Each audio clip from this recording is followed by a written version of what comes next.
got a little rundown for us from Howard 100 News. Come on in, Lisa, and say hi to everyone. Lisa, ever since she got her new bra, she's dressing more provocatively. I just want to point that out to my radio audience. This is a new top?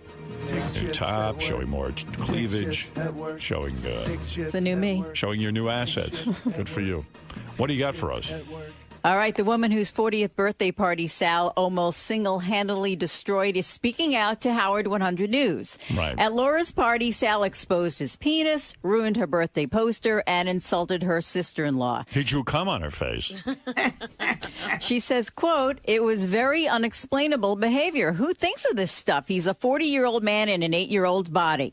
Believe it or not, I was actually curious to see what was in his pouch. I had never seen an uncircumcised penis before. And it was pretty scary." What was in his pouch? Nothing, but she just wanted to see it. A small cock. Because he claims when he was drunk, he was playing What's in My Pouch in the back of a car. Right, I don't know what he put in this time. All I know is I was talking to Ralph yesterday, and he said, I called Sal after the show and said, the next time you go to a party, can I go? I really want to see some of these things. Yeah, it'd be fun to watch. It'd be fun to watch a guy self-destruct, yeah. I put coins in it. Oh, Coins really? in your pouch? Yeah.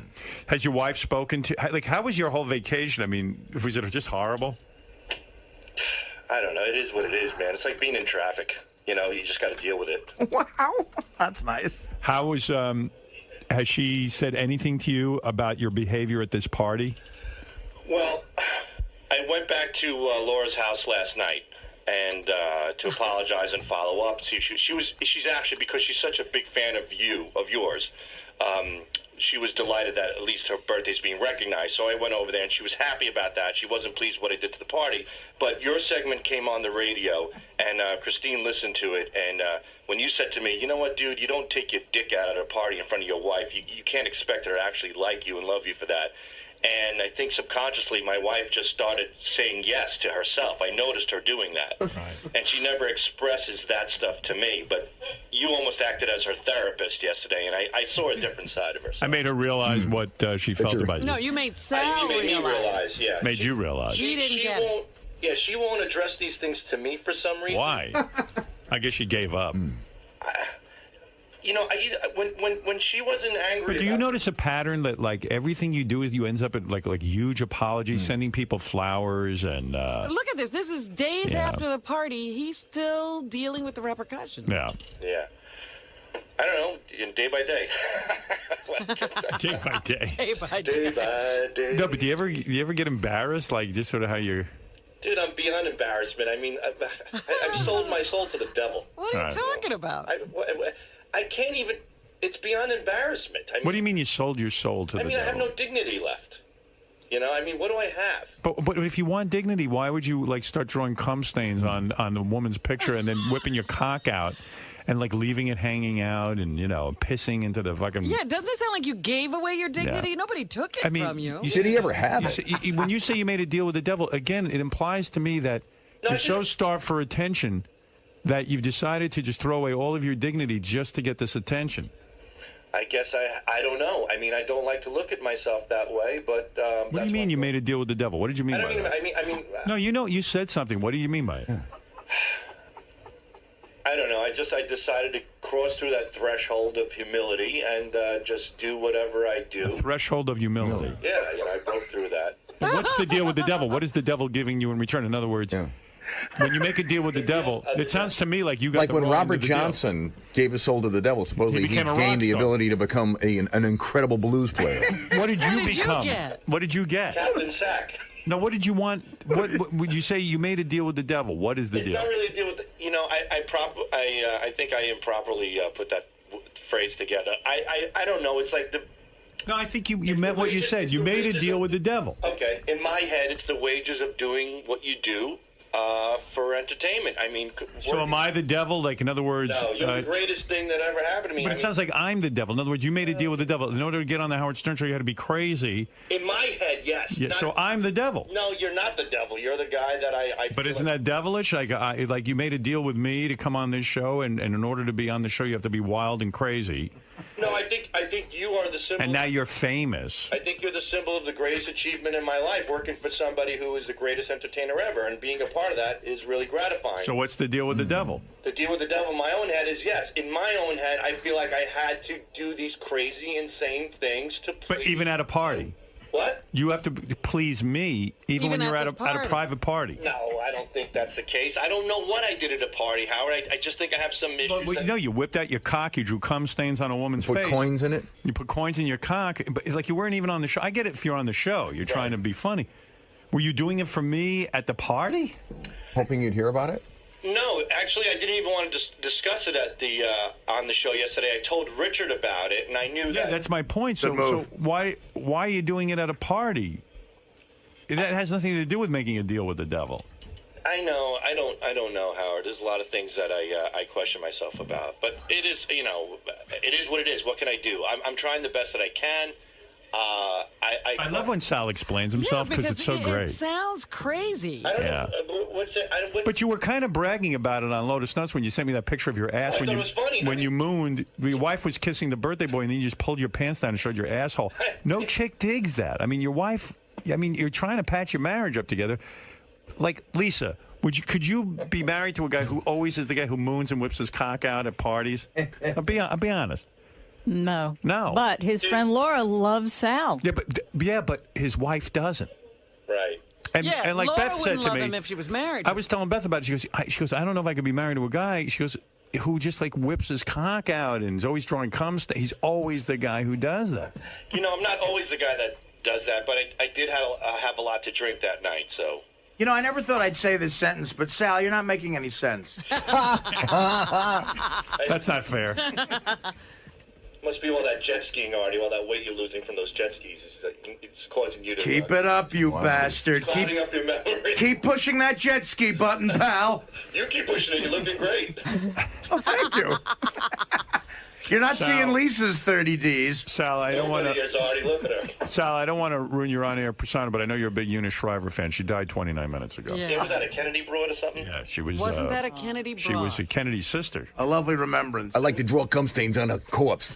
See, everybody's fucked up. Look at Kennedy, Howard. He was shagging Marilyn Monroe behind everybody's back. Everybody's got their own little things. I'm the only idiot that brings this to the forefront. That's the only difference. But he was showing his dick at the right time. To Marilyn Monroe. No one would fault you for doing that. Yeah, that was actually a normal thing. He was coming on his secretaries. That was okay. And Marilyn Monroe. Well, Sal... I love my wife dearly, and I question it every day. I say, is she quiet because she's just indifferent to me and I'm providing for the family? Or does she see a different side of me and really love me? Yeah, but you're not providing for the family, though. Yeah, I am. What do you love about her? Everything. I think she's a great mom. She's a great person. She put up with a lot of my bullshit. And when was the last time you had sex with her? Did you have sex with her the entire week off? No. Not at all. When did the party happen? At the beginning of the vacation? Yeah, the party happened on the beginning of the vacation, and then at the end of the vacation, on the Saturday night, I said, come on, now it's time for you to have fun. I put it on her.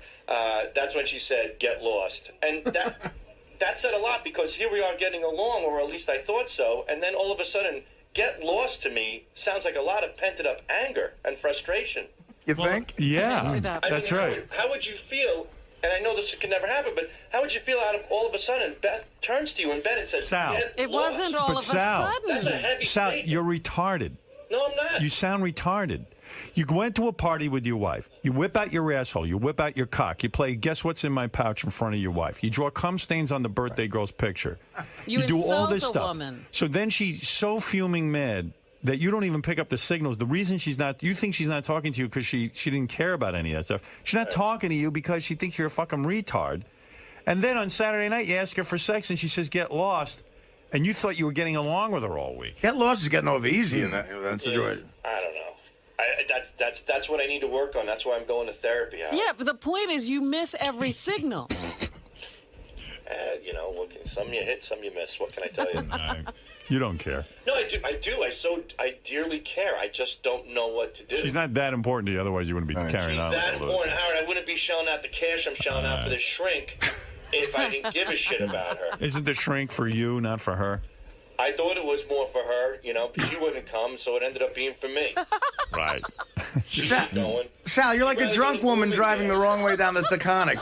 She's the only girl, Howard. I went to marriage counseling with her, and she's the only girl after the first session when we left. She said, I could have bought a pair of jeans with that money. Yeah, because it's a waste of time being in... Well, there you go. So, I mean, she's not going to change you. It's pretty impossible. What's going to change? What's going to change? Maybe you'll change in therapy a little bit. Like you'll know enough not to whip out your cock if you want to get laid. Yeah, but you see, well, my cock, I looked at it a little differently because I'm already on Howard TV. Yeah, but it's in front of her friends. You're being a buffoon. Howard doesn't act like Howard at a party. Yeah, I know to behave. Milton Berle didn't go to parties in a dress. You always hear people go, wow, Howard's so nice in real life. Yeah, because you know what? No one's paying me to be an asshole. He's being a phony in real life. Right. So I phony it up. You gotta learn. I'm like fucking sensitive when I'm off the air. I worry about people. I help the animals, everybody. You don't return Then I get on the air and I'm a return scumbag. He hates animals. Right. I must be an animal. I eat animals. I figured it out. I'm an animal. Yeah, he's saving birds. He eats birds. Right. Dude, you're the furthest thing from an animal lover if I'm an animal. Believe me. But do you understand what I'm saying? Like, when I'm out with my wife, I'm like sort of, in my own weird way, classy. You have to be appropriate, Sal. But Howard, I think the difference between you and Sal is I think Sal is just obsessed. I think Sal's not bright. He can't cut himself off. I think he's got some problems. I don't think it's even that. I don't think he's that bright. I mean, I'll give you a perfect Did you hear him example. on the wrap-up show yesterday? No, what did he say? He was remember he said that thing about the Jews? Yeah. And then he was trying, he's trying to figure out how to apologize for it. Not apologize, but just explain Justify? himself. Yeah, here, wait, I'll play a little clip. Let me see if I can find it. I think it's on Gary page. I'm going to guess 2, yeah. The Gary anti-Semitic page, too. Yeah, here we go.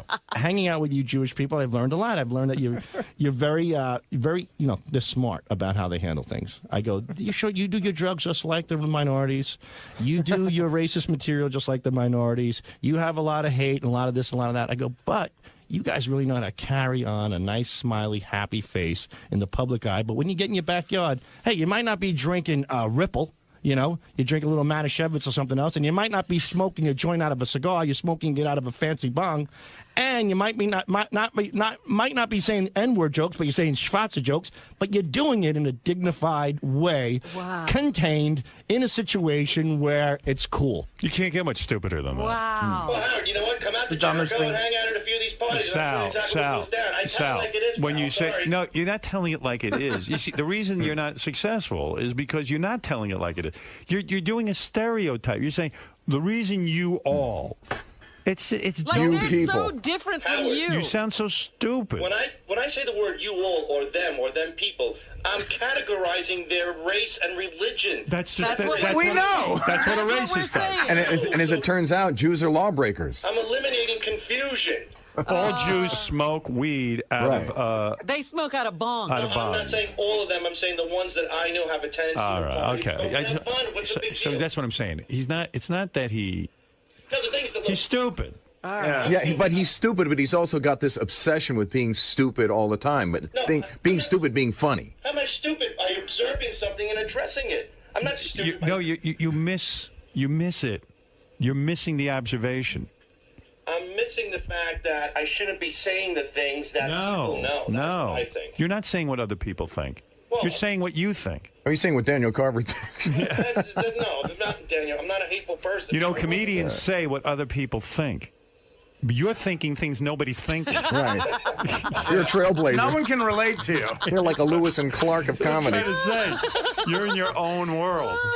A comedian is funny when you can relate to what they're saying. Right. It's hard Wait. to relate to you. Who was he talking for when he put the panties of that girl on his head or sniffed them? Come on, stop. Seriously. Please Who do. were you thinking Fred, what are you about? bringing up old stories. I'm sorry. You're like Okay, a what do you white think Fred. of- But I have a question. Were you drunk on that day? No, I wasn't. But who were you thinking of when you were fondling a gay guy at your bachelor party? I don't know. I was so drunk. There you go. You blind just drunk. answered my question. Sal, But doing that every you're day. picking one thing that has nothing to do with the argument. Fred was in a blackout. No, the point is that I was drinking too when I did these crazy. But you weren't drinking. But you weren't drinking when you did the panties. You weren't No, drinking. I wasn't And you drinking weren't drinking when you did the panties. wrap-up show. Well, no, I wasn't. Were you? I thought it made perfect sense on the wrap-up. And you weren't drinking when you made the comments about where white girls shouldn't drink because they have sex with black guys and have mud-colored babies. A very good point. And you know what? If you drink, look what happens. I took out my cock and painted over her face. Some girl woke up with a black kid coming out of her vagina. So what does it tell you? Don't drink and do these things. Oh my! What? You know what? You'd be better off.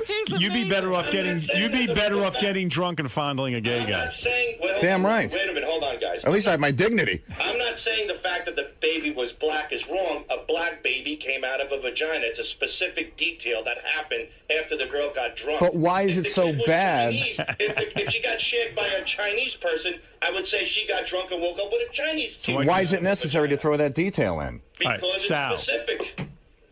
Here's Sal. You guys can put a spin on anything. I love you and I appreciate everything you've done. Do what you want. Critique me, criticize it. It's all good. We don't have Get back to work. I don't know what else to tell you because no matter what I say. I like when he goes, I have to get back to work. It's making phony phone calls in the other room with Richard. Irritating other people. I could cure cancer for children and you guys would call me an asshole immediately. No, I tell you what. That's not going to happen. You cure cancer for children. I guarantee you I will not call you an asshole. You know what? You cure cancer for... I don't know, Howard. I don't know. I don't know where to go with anything. I'm sorry. Anyway, here's Sal from the wrap-up Yeah, but we show. don't have to spin I anything. just want to know what Sal has done that equates to curing cancer for I don't children. know, but here's Sal on the wrap-up show. Sal, you seem like a nice father and stuff, but you are the absolute reason why so many women hate men, man. You just You think so?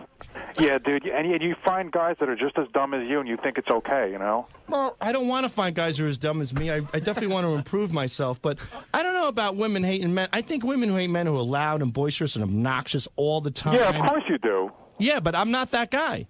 Yeah, you are that guy. You're exactly that guy. No, I don't think so. You know, under certain situations, like when I have a lot in me to drink, in that case, yeah, I am that person. But, you know, I'm not like, there are guys like, you know, like those big muscle heads, those douchebags you see at gyms that just always have an attitude. Well, and the only difference I don't is have an you're not intimidating demeanor. You know what I mean? There's a big difference. But that's the only difference. Yeah. Anyway, Sal ran out. I don't know where. Wow, he's confused. You know, Actually, I was trying to help the guy. I know, but he's so confused in his Right. own mind. I really don't think he understands anything that you're saying. you know what it reminds me of? This is a true story. I had a friend whose uncle was a moron, you know, and he used to get drunk at parties, and he actually said this sentence. He said, "All I know is the Jews must have done something pretty bad to get Hitler that mad at them." and everyone was going, "What?" And he didn't know why people thought he was stupid. You know what? Anytime some guy starts a sentence with "All's I know," All I know is, he used to You say know that the all the rest is time. going to be worthless. All I know is. Anyway, Sal ran out of that little microphone. He ran away from it, but I was in the middle of trying to tell him I think he could, you know, do all right with his wife if he just kind of behaved around her. You think that'd be enough, though? At this point, To start. At this point, it's a little rough. Uh-oh, Sal looks like he's about to cry. Sal, know, get in I here. know. Well, he thinks I don't like him. I like you. We all like you. Sal, you No, we crying? don't. And I Are you crying? No, I'm not crying at all. Are you but about to cry? No, I got. You know what? That's why I have to step away a little earlier than I used to, because I can't. It just gets to be too much. Right, let me talk to and you. I'm taking what you're saying into consideration, and that's why I am doing these things. I am going to therapy. Sometimes it can get like a gangbang in here. I was just trying to tell you man to man without everybody jumping in. Your marriage is a disaster. Your wife's cute. She's hot. I'm trying to tell you what you need to do in order to patch things up with this broad. I mean, she's the mother of your kids. Mm-hmm. You can't go to a party with her and be the asshole. That's all I'm telling you. I know, but I'm being real now. I know. I think you've been being real since day one, but I don't know. Tell me what you don't know. 'Cause I don't know think how it's to a long fucking list. get there. I guess I really am that wacko that you've been saying I am. I don't know. Tell us what you do now. Maybe that's a better way to start. I do know you can lose a lot of weight jet skiing. I know Jews use bongs. That's what I know. That's a go-to for you. I know. I love it. I just love it. Are you saying that you feel now that you never thought you were nuts? Right. Now you're starting to realize you might be. Considering what happened at the party and considering how much I really do care and love my wife, why would I do these things? How to does it keep going jeopardize horribly wrong? Right. Howard? Now, I have a theory why you keep doing these things. That's what I was trying to tell you. Right. You're so hungry for love and attention that you'll do anything, even at a party, to stand out, because you want to be special in the worst way, even to the point where now you're special. Everyone's talking about you at the party. The party was your party. You know what? You couldn't stand that the focus was on this woman, and it was her birthday and her special day. You couldn't stand being just part of the crowd. You so badly want to be seen. You remind me of a guy who sits at the movies, and you sit there and you stare at the screen and go, you can't even enjoy the movie because you're like, I'm supposed to be up on that screen. But I'm not to extreme. Right. I'm really supposed not. to be you couldn't even let that woman have her birthday. I love that woman. I adore that woman. I do. You were jealous of her. Your envy I wasn't. came through. I'm not an envious Sal, person. You got to get in touch with us. You're so envious that the attention is going to another human being. I really am not. I got drunk off my ass, and I acted like a jerk. You know why you hate? You got to look at the result. He's got to look at the result. He keeps arguing, but he won't look at the result. You know why you hate women so much? I'm going to tell you why. When a woman walks in the room, she gets all the attention just for being pretty. So you hate pretty women. You want to be the pretty woman. You want to be in a dress and fucking high heels and have everybody look at you. Yeah. And it's not happening. So I'm so glad I came out. in here. Right. That's what I'm telling you. Look at me. I'm trying to help you here. I don't want to be a pretty woman, dude. Yeah. Sure. No chance of that. Not literally, but you want to be the person who walks in the room and gets all the attention. I don't know about that. Yeah. But didn't it happen, Sal? See, that's what I'm saying. You have to look at the result of your actions. Don't look at the the beginning of the action. Look at the end point of the action. Now it's not Laura's party. It was the party Sal ruined. Right. You took away Laura's party. We all have that to a certain extent. Do you understand that? Yeah. I don't know. What? You don't know? Yeah, I get it, but I don't. Didn't your father pay more attention to other women than he did to you? Yeah.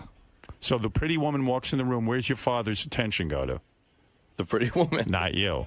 Your wife's emotional friend is on the phone. I'm not wearing, dude. I don't want to be a part of this. Is that homo crying like a bitch? How's my favorite daughter? Squirt a few more tears, you homo.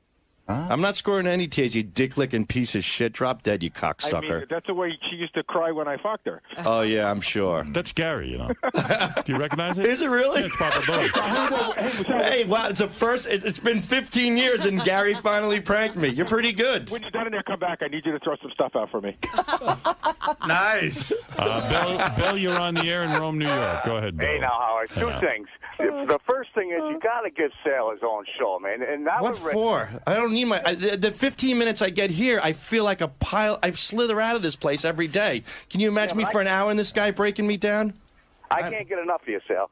Thanks. Well, I think you're fantastic. All right, Sal. There you go. You have your fans. But it's not that. See, that's another thing with the therapy thing. It's not, I shouldn't be looking for that.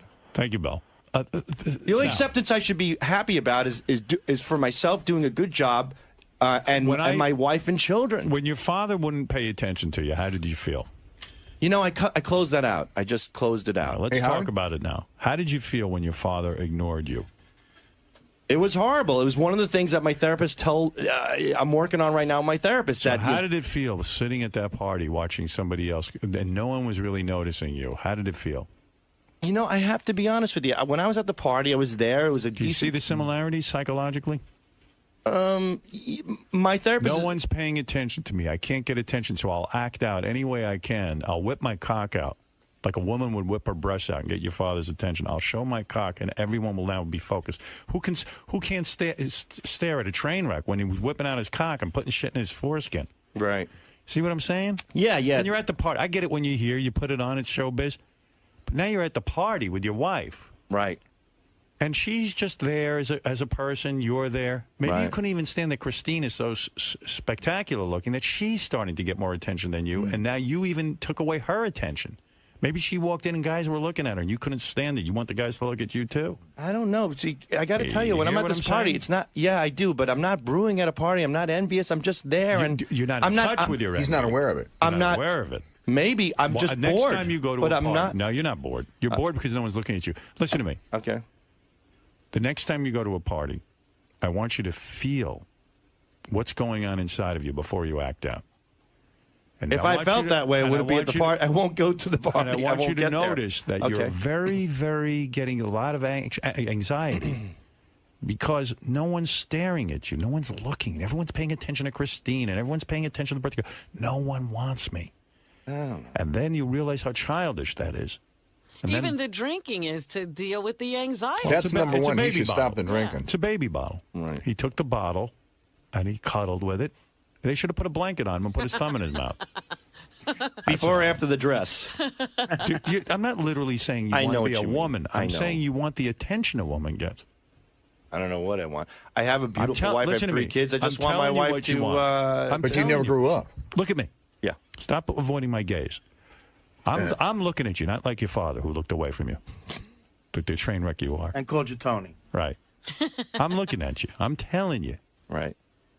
You got to start believing in yourself and that you're not a little baby who needs attention from his daddy. You got to be your own man now. You can go to a party and give the attention to other people. And what a relaxation and relief it is to go to a party and let other people have the attention. And you get to sit back and relax a little bit and enjoy yourself. Isn't that tremendous pressure to have to be the buffoon all the time to get the attention? I guess. Don't you feel like that was a lot of pressure in that night? Maybe, yeah. But look at all the things that happened after. You know, all of this stuff that you have to go through. Yeah, but it's exciting. But don't you? See, you keep getting drawn back into the excitement. You want to be Misha Barton. Right. Hey, Howard, I have one question for Sal. When you said your father ignored you, did he pay attention to you when you misbehaved? Yeah, that's what he does. He really goes to that de facto shit. So when I prank called my religion teacher, that you really beat the living shit out of him. So now your wife is turned into your father, who has to beat you up psychologically, and he's used to that kind of love. Right? You think that's love? Interesting. See what I see, my goateed friend? Yes, I see a little bit of it. Thank you, Mike. Go ahead in Buffalo. You're on the air. Hey, Howard. Sal, is Sal still in there? Oh yes. No. He's gone. Yeah. So how have you not gotten the shit beat out of you every time you go to a party? You know, that's a great question, and I actually ask myself that a lot. It's amazing. I don't know, I think I have an ability to, in some odd way. Where there's pussies or... No, you know what it is? I might be a little crazy and stuff, but people also, there's another side of me as well. I think I'm a nice guy, and people... You are. That's the adult Sal. I get along with people really well, but then... grown-up in Sal. The only thing that prevented that... Sal, I'm asking you to look at the Sal who's not so grown up, the baby who gets into the room and feels envious that everyone else is getting attention. And then, you know what? There's no shame in admitting it lives inside of you. Yeah, but it's Sal? real dicky. There you are whining. His wife, a poodle, what... Okay, that guy happens to be a great guy, and we were actually conversing for about a good 45 minutes. What guy? I could talk. If I'd have known you my whole life, if you'd have said that to my wife, it'd have been your last day on the planet. If you'd have put my daughter's panties on your head, if I was mud, it'd have been over with. Because you know what we do, if you know somebody real well and they do a few kooky things and they got a screw loose. I don't know. You draw cum on a guy's wife's face, you could get your ass kicked. That's bad. I mean, how did I only got my ass kicked one time. Who kicked your ass? Some black dude. I was drunk. I was leaving a bar, and he was rapping in the middle of a parking lot. And I was back in my G-Man days. I started rapping to him. Yeah. You challenged him to a rap-off? Yeah. G-Man. Big mistake. G-Man challenged a black guy to a rap-off. Yeah. Go ahead. What happened? He was trying to get street cred. Yeah. Well, this guy was huge. I mean, this guy, as soon as he walked in the room, I remember at the club, So Sal saw too many movies where, like, black people, instead of fighting, worked out stuff through rapping. Right. Yeah. Or dancing. Right. I thought it was like West Side Story. Like Eminem's movie where he gets up on stage and he disses the guy through rap and then everything's cool. Here's me in my fantasy. I guess this is the fantasy land that you refer to. Very realistic. So you saw a black guy rapping in a parking lot where most of us would just keep walking fast. Right. You stopped to rap against him. Before I started drinking, when he walked into the club, I saw him from across the way. I said, "Whoa, that's one guy I'm going to definitely stay away from." There's a black guy. Right. You know, and this guy was built like a shit brick house. Yeah. And I stayed away from him.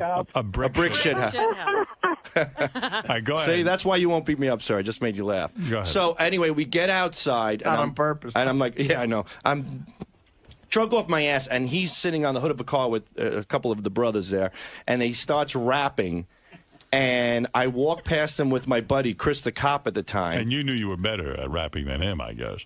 Yeah, time for because I was G-Man at the time. I had my hip-hop stuff. Right. And I was convinced I was going to prove that a white guy can rap better than a black guy. Go ahead. No, it wasn't right and black. It was just talent. All right, so ahead. anyway, I go up to him. The guy goes, I'll never forget. He's like, yo, Lester, give me the keys to the car. And he's like, no, man, you can't drive. And he's like, I ain't driving, motherfucker. I just want to listen to the radio so I can do some of my hip-hop shit. So I heard that, and I said, oh, you want to listen to the radio for some hip-hop? And I started rapping immediately. Right. What did you do? Do you remember the rap? No, I don't remember the rap then. Please try to remember. Did the N-word come out at any point? No, let me hear the rap. I don't remember it, do but one of your raps. I'll tell you what happened was... Please, I'm begging you. Do one of your raps. I don't know. I can't do it. It's so awful. Go ahead, do it. Artie helped me. No, just do it. I don't know what to do, pal. I was like, people, listen. I'm not dissing, pushing at the party, and you're wishing. And then he jumped in with his like... Ski doesn't help you rap. You don't need Artie's help for that. And he jumped in and started rapping. And he's like, yeah. So my friend said, what the fuck? Again, Sal, what is Sal doing? And he stepped into my face, and he started rapping. Right. So he was rapping. Right. So here's where it got crazy. He starts rapping in my face, and then I start rapping even louder in his face, and it's like a rap battle, like something you would see in Beach Street. And I kept going, and all of a sudden, I out-battled him in the hip-hop battle here. I won the rap battle. Nice. I swear on my children I won. Okay, fine. So he steps back, and all the brothers around him go, oh, shit, white boy took you out, motherfucker. You got fucking played. You know, and they said the N-word in terms of endearment to each other. What did they say? Yo, nigga, that cracker just took you out, nigga. He took you down, motherfucker. This Yeah, it's like this white boy can fucking rap, man. And the black guy was upset, but not that upset. He just he shook his head, and here's what happened. I had this rhyme where I said, he turns his head, he buries his head in his hands, and I'm standing there, and I feel glorified, like the lights are shining down from heaven, and I'm like, wow, I can't believe this. This is it. I made it.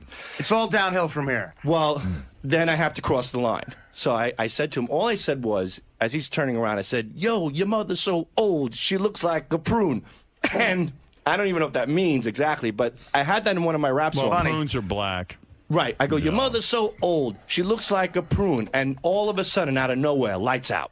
Right. He cocked his arm back, and boom, he hit me right in the face, and I was leveled out on the ground. I guess he won. Sure he wins. Are you sure you didn't say coon? No, I didn't say coon. But it could have rhymed with prune. Maybe the next line he might have said he would have stabbed me. But I was down on the ground, and I get up and I spit. It looked like tomato sauce coming out of my mouth. I mean, down my shirt and everything. And he just looks at me. He goes, "Don't you talk about my mother? She raised me for 9 months."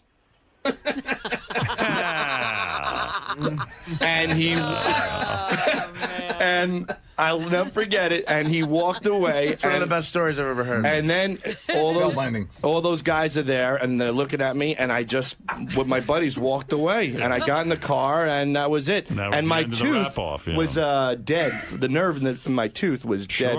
It turned black and all that other horse shit. Right. But, all right. Well, there's the irony. You turned black. My tooth did. Yeah. All right, Sal. Listen, I was just trying to help you with what went down with your wife. I'm hoping that you'll have sex at some point with her, because she's a beautiful young woman and she has needs.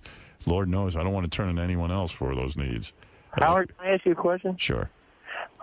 Do you ever worry that he's going to do something that will do irreparable damage to the show? Yes. Do you? No, I don't really worry about it, no. Because, I mean, the stuff that comes out of his mouth is just unfucking believable. Yeah. I know. I don't know. You know, the two of them, and Richard and Sal, you are stupid, by the way.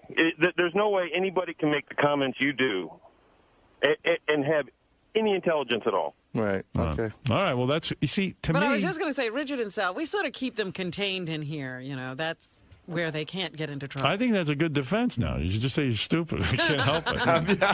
It's working. It works. And you tell your wife you're stupid. I mean, just say, listen, honey, I'm not a bright guy. You married an imbecile. That might not get him laid either. I know. Yeah, women never want to fuck a dumb guy. Oh, wait. There was a movie where Mel Gibson played a retarded guy, and he got fucked. Well, he's Mel Gibson. He looked like Mel Gibson at that Joe, time. you're on the air in Raleigh. What's on your mind? In a year and a half, this guy's going to be homeless. Sal, that's true. What are your plans? Let's say I leave the radio, because I worry about everyone here. Right. Would you have any kind of game plan? Bartending. Seriously? No, I don't know. What am I going to do? I don't know. somebody's going to hear this show, and they're going to say, they're going to laugh at the prospect of him coming to work for them. You know, Sal and Richard have such a great job, if you ask me. They come to work every day. They have their own studio with it's called the Sal and Richard Room. It even has call it the Room of Doom. Yeah, and they have their own equipment in there. And I ask them to go in there and just do whatever you guys want to do, and come out with some cool stuff. And it is kind of a cool job. And it's the greatest job in the world. Yeah. So I'm thinking, I don't know. You know, I worry about you, but maybe this is why I feel I have to stay in the business. No, you don't have to stay in the business for me. I've always gotten by. I mean, whether it was Wall Street, whatever I did, I was successful at. Pizza.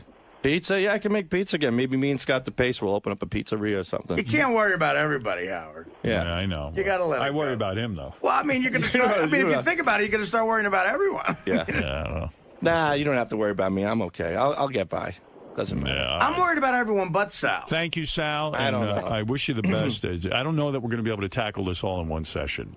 I don't think we will. All right, thank you. Sal, buddy. What? Are you going to heed their advice this time? Yeah, please. No, but do you see what they're starting to say about, your addiction to attention, or maybe...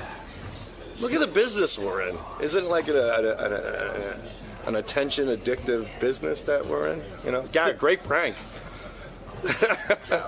But you know what they're saying, that you have to show some restraint when you're in regular society. Even Howard says he turns it off, every now and again. Yeah. When he's at a party or it's in a situation where you have to behave more appropriately.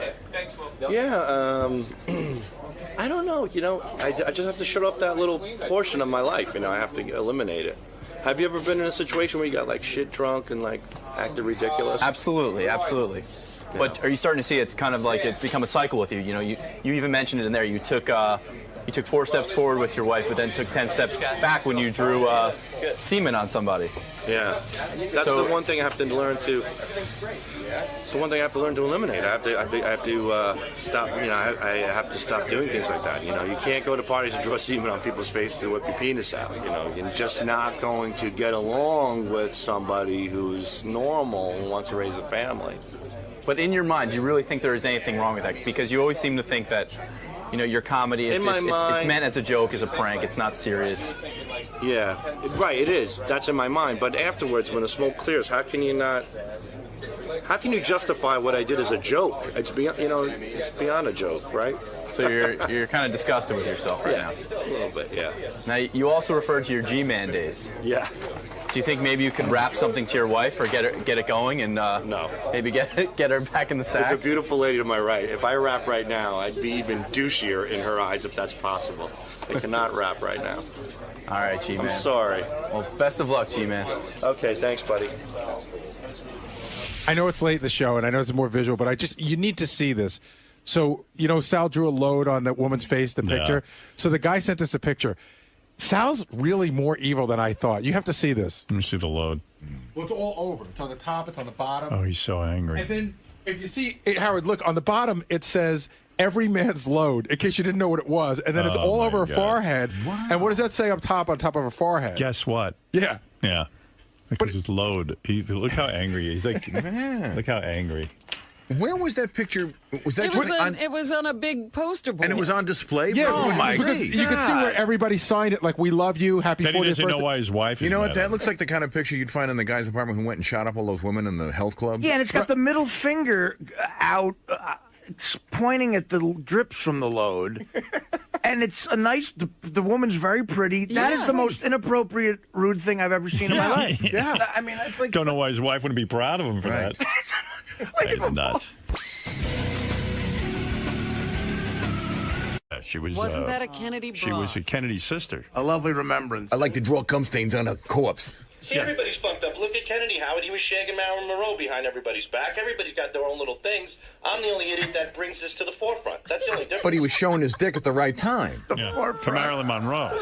No one would fault you for doing that. Yeah, that was actually a normal thing. He was coming on his secretaries. That was okay. And Marilyn Monroe.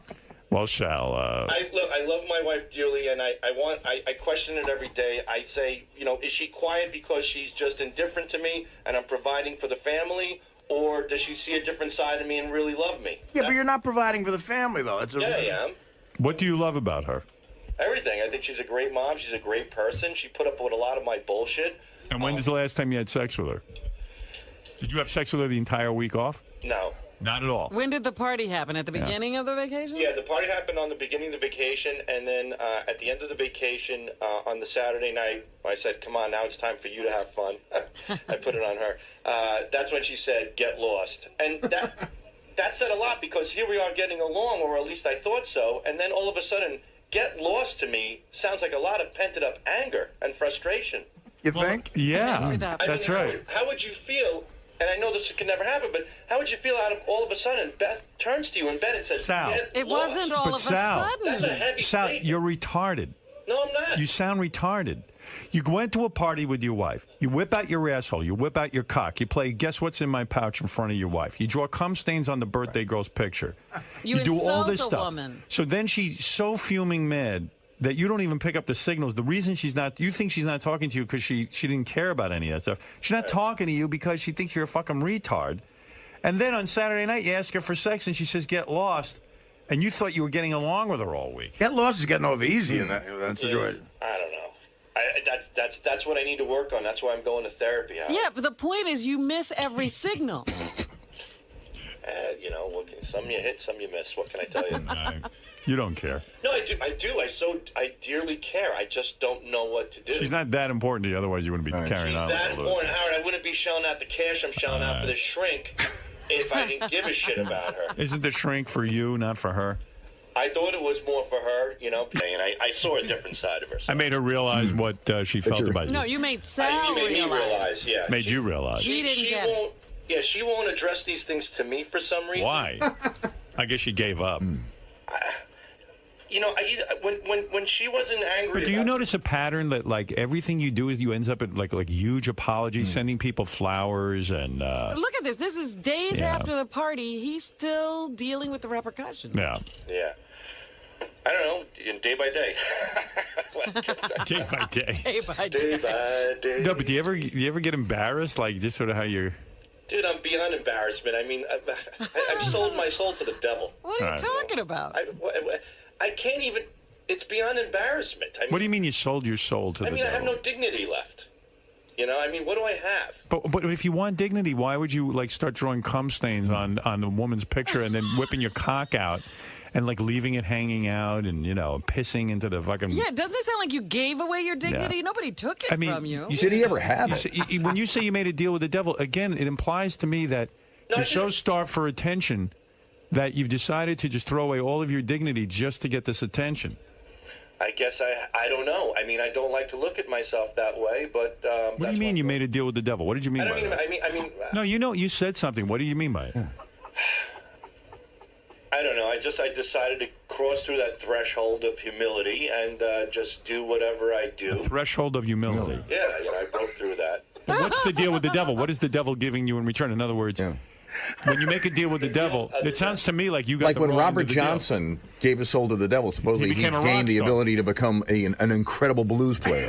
What did you What did you become? get? What did you get? Captain Sack. No, what did you want? What would you say you made a deal with the devil? What is the It's deal? not really a deal with. I think I improperly put that phrase together. I don't know. It's like the. No, I think you meant what you said. You made a deal with the devil. Okay, in my head, it's the wages of doing what you do for entertainment. I mean, So am I the devil? Like, in other words... No, you're the greatest thing that ever happened to me. But it sounds like I'm the devil. In other words, you made a deal with the devil. In order to get on the Howard Stern show, you had to be crazy. In my head, yes. Yeah, so I'm the devil. No, you're not the devil. You're the guy that I But isn't that devilish? Like you made a deal with me to come on this show, and in order to be on the show, you have to be wild and crazy. No, I think you are the symbol. And now you're famous. I think you're the symbol of the greatest achievement in my life, working for somebody who is the greatest entertainer ever, and being a part of that is really gratifying. So what's the deal with the devil? The deal with the devil in my own head is yes. In my own head, I feel like I had to do these crazy, insane things to please. But even at a party. What? You have to please me even when you're at a private party. No, I don't think that's the case. I don't know what I did at a party, Howard. I just think I have some issues. Well, no, you whipped out your cock. You drew cum stains on a woman's face. Put coins in it? You put coins in your cock. But like you weren't even on the show. I get it if you're on the show. You're trying to be funny. Were you doing it for me at the party? Hoping you'd hear about it? No, actually, I didn't even want to discuss it at the on the show yesterday. I told Richard about it, and I knew that. Yeah, that's my point. So why are you doing it at a party? that has nothing to do with making a deal with the devil. I know. I don't know, Howard. There's a lot of things that I question myself about. But it is, it is what it is. What can I do? I'm trying the best that I can. I love when Sal explains himself because it's so great. It sounds crazy. I don't know. What's it? But you were kind of bragging about it on Lotus Notes when you sent me that picture of your ass. I thought it was funny. When you mooned, your wife was kissing the birthday boy, and then you just pulled your pants down and showed your asshole. No chick digs that. I mean, your wife. I mean, you're trying to patch your marriage up together. Like Lisa, could you be married to a guy who always is the guy who moons and whips his cock out at parties? I'll be honest. No. No. But his friend Laura loves Sal. Yeah, but his wife doesn't. Right. And like Laura Beth said wouldn't to love me, him if she was married. I was telling Beth about it. She goes, I don't know if I could be married to a guy. She goes, who just like whips his cock out and is always drawing cum. He's always the guy who does that. I'm not always the guy that does that, but I did have a lot to drink that night, so. I never thought I'd say this sentence, but Sal, you're not making any sense. That's not fair. Must be all that jet skiing, Artie, all that weight you're losing from those jet skis. It's causing you to... Keep it up, you bastard. Clouding up your memory. Keep pushing that jet ski button, pal. You keep pushing it. You're looking great. Oh, thank you. You're not seeing Lisa's 30 Ds. Sal, I don't want to... Look at her. Sal, I don't want to ruin your on-air persona, but I know you're a big Eunice Shriver fan. She died 29 minutes ago. Yeah, was that a Kennedy broad or something? Yeah.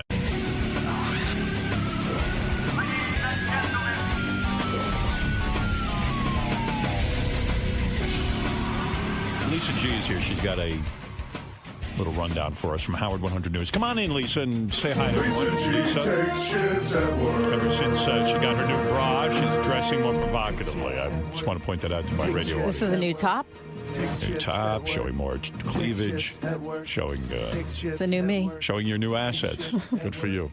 What do you got for us?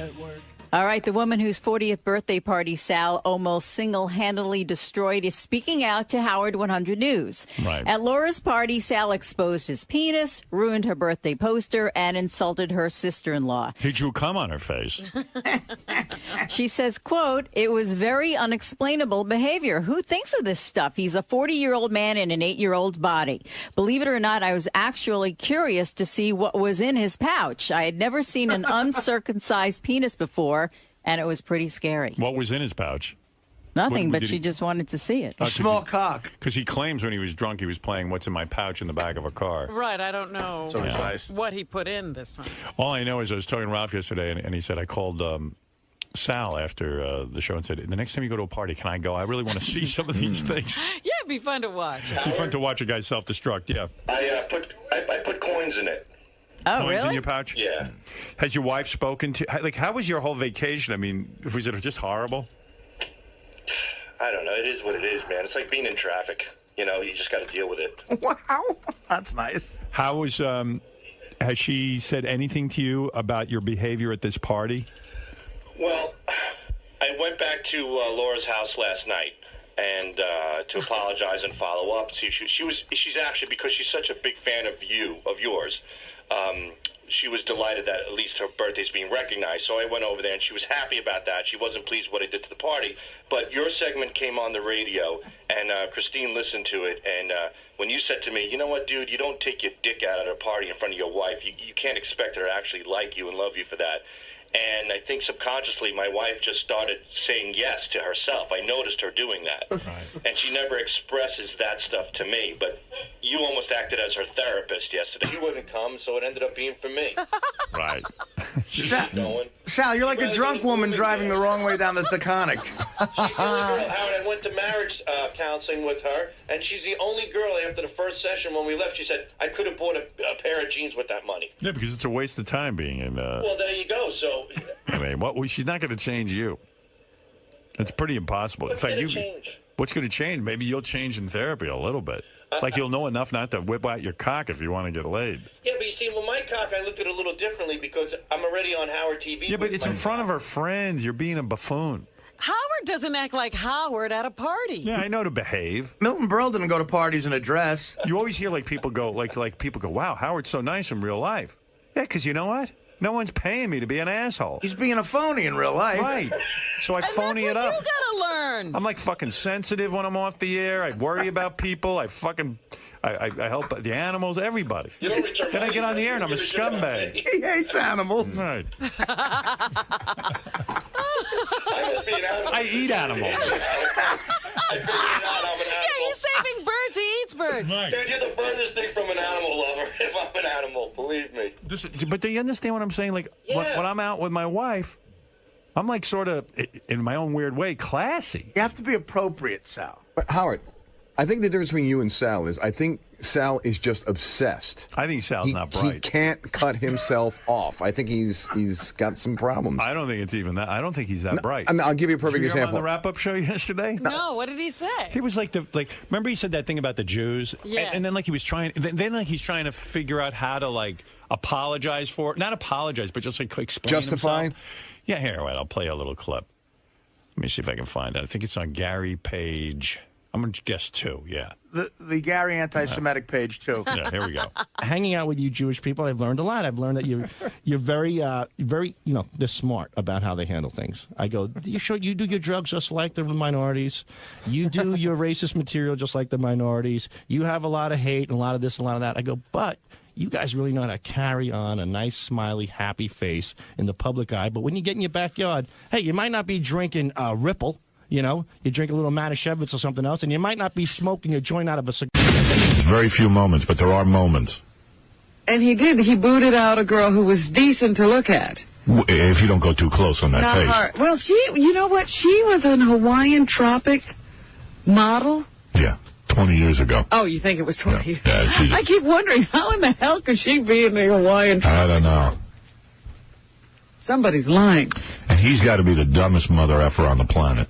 Have you ever seen more blank stares? I mean, he doesn't even converse with these women. No, they're doing things and moving around, and he just stands there with his mouth hanging open. Wow. How could one guy be so stupid? But it doesn't deter the women. That's the most amazing thing. Yeah. Well, anyway, you know what? Forget Joe Millionaire. I could care less about that big dummy. I got to talk about what's irritating me today. All right. And it's going to take me some time to get it off my chest. Then we'd better take a break. My hairy, braless chest needs to be unloaded. How are you, Fred? Doing great. Good, man. No one cares. He's doing great. Doing great. He is. He's got a daughter now. How old is she now? 15? Did you miss a lot of years? 3 months? Is it 3 months already? 3 months already. That's amazing. God, isn't my contract over yet? His daughter. 3 months. His daughter 3 months already. Well, you know when she's 3 years, yeah. It's time. That's right. 3 years old, I'll know. That's it. Well, I'm really pissed. I sure wish I knew what it was about. I've been wronged. Oh, then Is it around here? I'll tell you when we get back. All right. You love it, I'm wronged. I want to be lighthearted about it, but I'm not. And I'm just not. Well, let me hear what it is. I'm in a narcissistic rage. All right, we're going to be back right after these words. Now, don't tell me that, Howie. Listen to me, Howie. You are so sensitive. Yes, Mom. And now, the extremely sensitive Howard Stern. It's a video, and she is sexy as hell in it. The song kind of blows, you know. And there's tons of naked chicks in the video. Really? Who are really hot. And she's just about naked. She's in bra and, like, panties and little mini skirts. So it's sort of like that pussycat show she does now. Yeah, it's great. It is the best. So if you go to iFilm.com, they seem to have the video there. I viewed it on a Windows media player, but they got a whole different bunch of things you can view it on. I'm going to explode today. I know it. It's going to be spontaneous combustion, but check it out, dude. It is way good. I mean, it's sexy as hell. She is just friggin' sexy. Gary saw her over at Hollywood Squares and said that she hasn't lost a step. Oh, no, she looks, she's been showing up at some of the award shows lately. She looks gorgeous. I had always heard she could sing and stuff, but this video shows no evidence. She can't. She can't sing, but it doesn't make a difference. She's so beautiful, people thought she was singing. Yeah, well, you know what? Like Fred goes, God, that song's horrible. And I said, you know what? I don't think so, because I can't hear it. See, that was what happened to Prince. He said, I think she can sing. I think Carmen Electra is gorgeous. And you know what? Having spent some time with her, not a lot, but some time, I think she's a very cool chick. I can't explain the Dennis Rodman years. Or months. No. But I cannot explain that. She's explained it to me and said, I was off my rocker. And that's not a good enough explanation. Well, it's like I got to know Robin Givens for a while, and I'm telling you, that is a very, very nice woman, and I cannot explain how she got with Mike Tyson. I can't. See, I look at both of them, and they're there, and they're nice, and you're saying, wow, they're great. Yeah. And then you think, there's something wrong. Keep it in the back of your mind. I know. Because they could go... I know, because, like, I hung out with Carmen in Malibu when I went out there with my friend Richie, and we called her up, and she came out and hung out on the beach with us. But, I was sitting there going, God, she's so sweet, and she's not dumb. I swear to you, she's not dumb. I'm not saying she's a rocket scientist. No, but she's not going to find a cure for anything. No, but she was talking about her life and talking about, things, and then you get to the Dennis Rodman, and all of a sudden, she goes, I have no explanation. I just don't.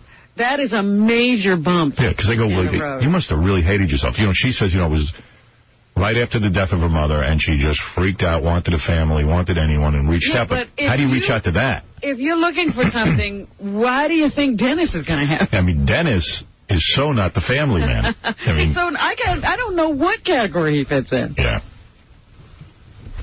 It's funny. When I saw her over at Hollywood Squares, that guy Simon Cowell was in the middle square, and I was on one side, she was on the other side. Yeah. So I would hear Simon, we were all talking to each other. So at one point, Simon just leans over to her and he says, "Oh, you married?" And she's, explains who she's married to and everything. And he said something like, "First time?" And she goes, "No, I was married once before." And he goes, "To who?" Because Simon really doesn't know anything about American culture. Right. And he goes, "To who?" And she goes, "Oh, just some guy." And I start laughing. Basketball player.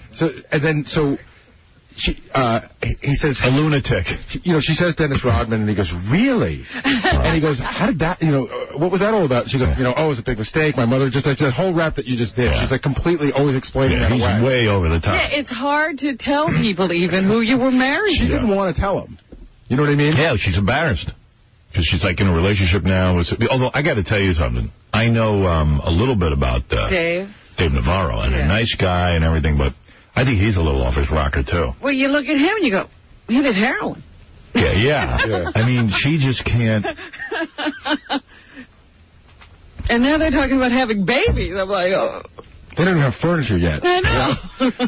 Well, when I was out there, I was with her and her two friends, and even her friend said, well, maybe you should be with Howard. He's like a normal guy. Now, when you start thinking I'm normal, compared to, compared to a real normal guy. And I was like, even know normal. I was like, yeah, you should be with me. But you can't just look at the history.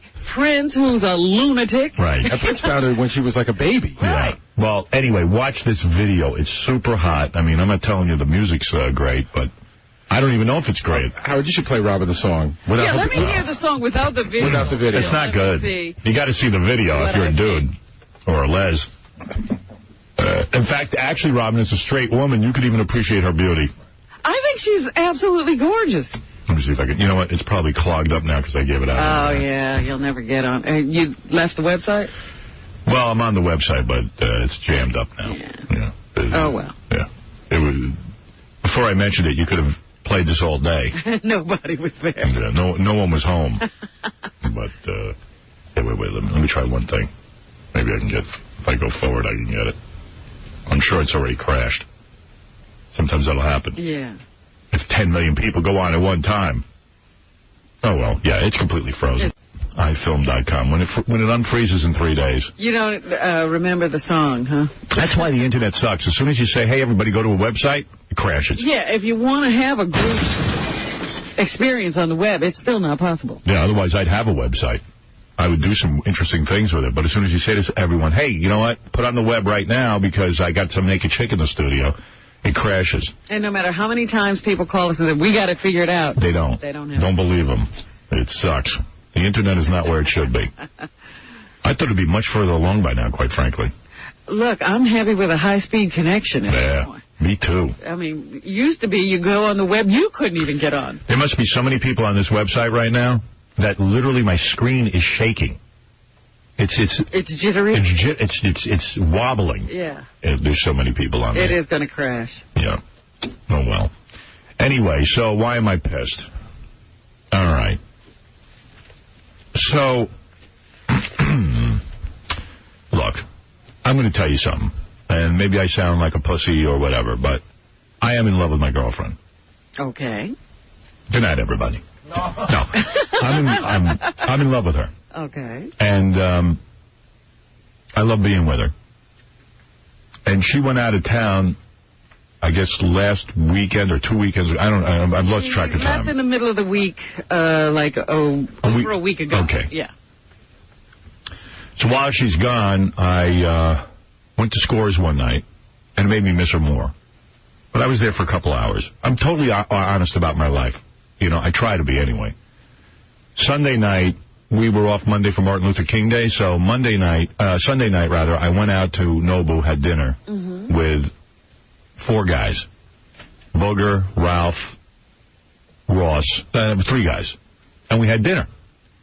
So after dinner, everyone said to me, you want to go to a club or something? And I said, you know what, I'm starting not to... that was the first night I started not to feel good. And I just went, you know, I don't know what's going on, but I'm not feeling right. I feel like I'm getting a cold. I got to go home. So I'm the dude with the car. I had rented a car for the night. So they said, hey, you want to go to this place, Rehab? Just drop us off. I said, fine, no problem. So the club is called Rehab. I go to the club. I walk in. The joint's empty. Right, because Rehab wasn't happening until... Well, supposedly. I don't know if it ever happens. And quite frankly, I'm pissed off at the place. I'd never go back there again. Oh. Because I know somebody there is just setting me up. Oh, so this is what it's all about. Okay. Yeah. So I go to the club, and quite frankly, it's empty. I mean, not a person in it except for the people who work there and us. The owner comes over, very gracious. Every 2 seconds is dropping the name. He was the one who sent the girls, right? Yeah, well, every 2 seconds dropping the name Jim Carrey. And I'm like, Jim Carrey. He said, Jim Carrey, Jim Carrey. I go, great, Jim Carrey. Jim Carrey's coming, Jim Carrey, Jim Carrey. Jim Carrey must be in town shooting a movie or something. And yeah, and this guy's his social director? Every minute, Jim Carrey, Jim Carrey. I go, well, you know, great. So I sit down, and the guy was really concerned that I was there and nobody was there. So what he does is, and very nicely, sends over a couple of bottles of booze. A bottle of champagne, bottle of vodka, bottle of this, bottle of that. At this point, my throat's starting to hurt. I'm not drinking. Everyone's saying to me, come on, let's have some drinks. I go, you know something, I'm starting to get a cold, and I'm going to go home. With that, the owner, very nicely, sends over, I'd say about 3 women who work there, waitresses, who are dressed scantily clad waitresses, who wear almost like little mini skirts and bra tops. Sends them over to the table, telling them to be nice to us. Because I said to them, oh, how come you girls are sitting with us? Don't you have to work? They said, we're supposed to be nice to you guys. I said, great. Be nice to us. These are my friends. I introduced everyone. They said, why don't you hang out? I said, I'm not feeling well. I'm going to be splitting. With that, Carson Daly walks in. Okay? The guy from MTV. And I met him 2 nights ago. So I say, hey, Carson, how you doing? We're talking for about 10 minutes maybe. We're talking to these chicks for 5 minutes. And I leave. I was there a total of, 25 minutes, I'd say, if you're going to, ask me for an estimate. 25 minutes I'm there, and I leave. And it actually made me think about how much I miss my girlfriend. I was like, geez, I'm so glad I'm not into this club thing and having to pick up some chicks or whatever. This is a good deal. And I go home. That's it. Okay, today I open up the newspaper, and this is just a friggin' lie. Okay, this is just a lie. And I know, you're going to say, who cares? But I care because, A, my daughters have to read this crap. Like I'm some sort of weirdo. What did you do in Desperate the paper? douche. All right. Let me read it to you. It's on page 6, but it's from an item written by somebody named Jeanette Walls, who I've never heard of. I've heard that name. Jeanette Walls from MSNBC.com. Can you imagine? From MSNBC.com. She's not even on MSNBC. She's on MSNBC.com. She's a total, I want to say the C word, because you know what? I wanted to prove to me where she got this from. In the Battle of the Bachelors, Howard Stern above, and you should see the picture. I look like a goddamn freak. Oh, dear. Everything's wrong with the story, huh? Howard Stern beats Carson Daly. At Rehab the other night, they were sitting at adjoining booths. There were no adjoining booths. In the VIP room. There was no VIP room. I was sitting in the main room. Every sentence is wrong. Competing to see who could get the cutest girls to join their table. A witness tells MSNBC.com. A, there were no girls at the club when I was there. 3 women, 3 waitresses who worked there came over. I never said. Imagine how lame I am. Why don't you start calling in your own story? Yeah, but I thought I did. I talked about being at the club, and quite frankly, I was a little bit nice. I didn't want to talk about. You were great. You had everybody thinking rehab was the place to go. The place was a dud. And they ought to get out of the habit of just press releasing everything. They really should. Well, they're trying to stay in business. Yeah, well, you know what? Keep trying to stay in business, because you know what? I'm not going back there. And one of the things they need is people to show up. Well, maybe Jim Carrey will show up. I hope he does. So picture what this woman's describing. I'm sitting at a booth. Carson Daly's sitting at an adjoining booth. Adjoining, yes. And we're now setting up a battle between the two of us to see who can get more women. Sounds like a wonderful night. Now, there were no women in the club, so that's going to be a tough one. You know what I mean? Right. All right. Daly kicked it off by ordering a bottle of tequila and setting up shots. The whole time I was there, I didn't see the guy do anything like that. Okay. So even what they write about Carson is wrong. Yeah, from what I saw, maybe he did it when I left, but this is describing me and him. But Stern upped the ante with a magnum of champagne. I didn't order any magnum of champagne. I didn't lay out a dime. I don't know what they're talking about. Offering glasses to the hottest women. Offering glasses to the hottest women. Stern, who was without gal pal Beth Ostrowski, was way ahead, Walls reports. So they have me beating Carson Daly with the women. There is not one scintilla of truth. Well, you know, they didn't say you shot anybody. No, I know, but you want to know something? Anybody or went home with anybody. My girlfriend opens up the newspaper this morning. I know she's reading it, and she listen. She saw the article. Remember the last article? How I bought a car for a stripper? Yes. On page 6. And she knows these are wrong. She even said to me, "I know these are wrong, but you know what? My daughters read this and think I'm the totalest, biggest tool on the planet." They don't know it's wrong. They don't know that Daddy wouldn't buy anybody a car. No, he has bought them a car. And they don't know, exactly, and they don't know that I wasn't at rehab trying to pick up chicks all. And they're going to read it. They don't know you. Well, they do know me, but you know, when you read stuff in the paper, you go, hey, maybe my father has a secret life. I don't know. Maybe my father's a total tool, goes to clubs and competes with Carson Daly to see how many women he can get to walk over to his table. And I want this retracted. It's just not true. Good luck. Who is Jeanette Walls to wreck my friggin' life? You don't even know who Jeanette Walls is. Yeah, and let her come on and tell me who her source is. I mean, it's got me crazy. Well, there are worse problems in the world. And so when I woke, I said to Beth, listen, you know this isn't true. She was like, I know, but she didn't look like she knew. You know what I mean? I tell you, I'm out of my mind over it. I don't mind if it's true. The unfortunate thing is, it's hard for me to have sympathy for you when you enjoy it so much reading about everybody else. Yes, that's what Beth said to me. She goes, we read this stuff every day and love it. Yes, whether it's true or not. I know.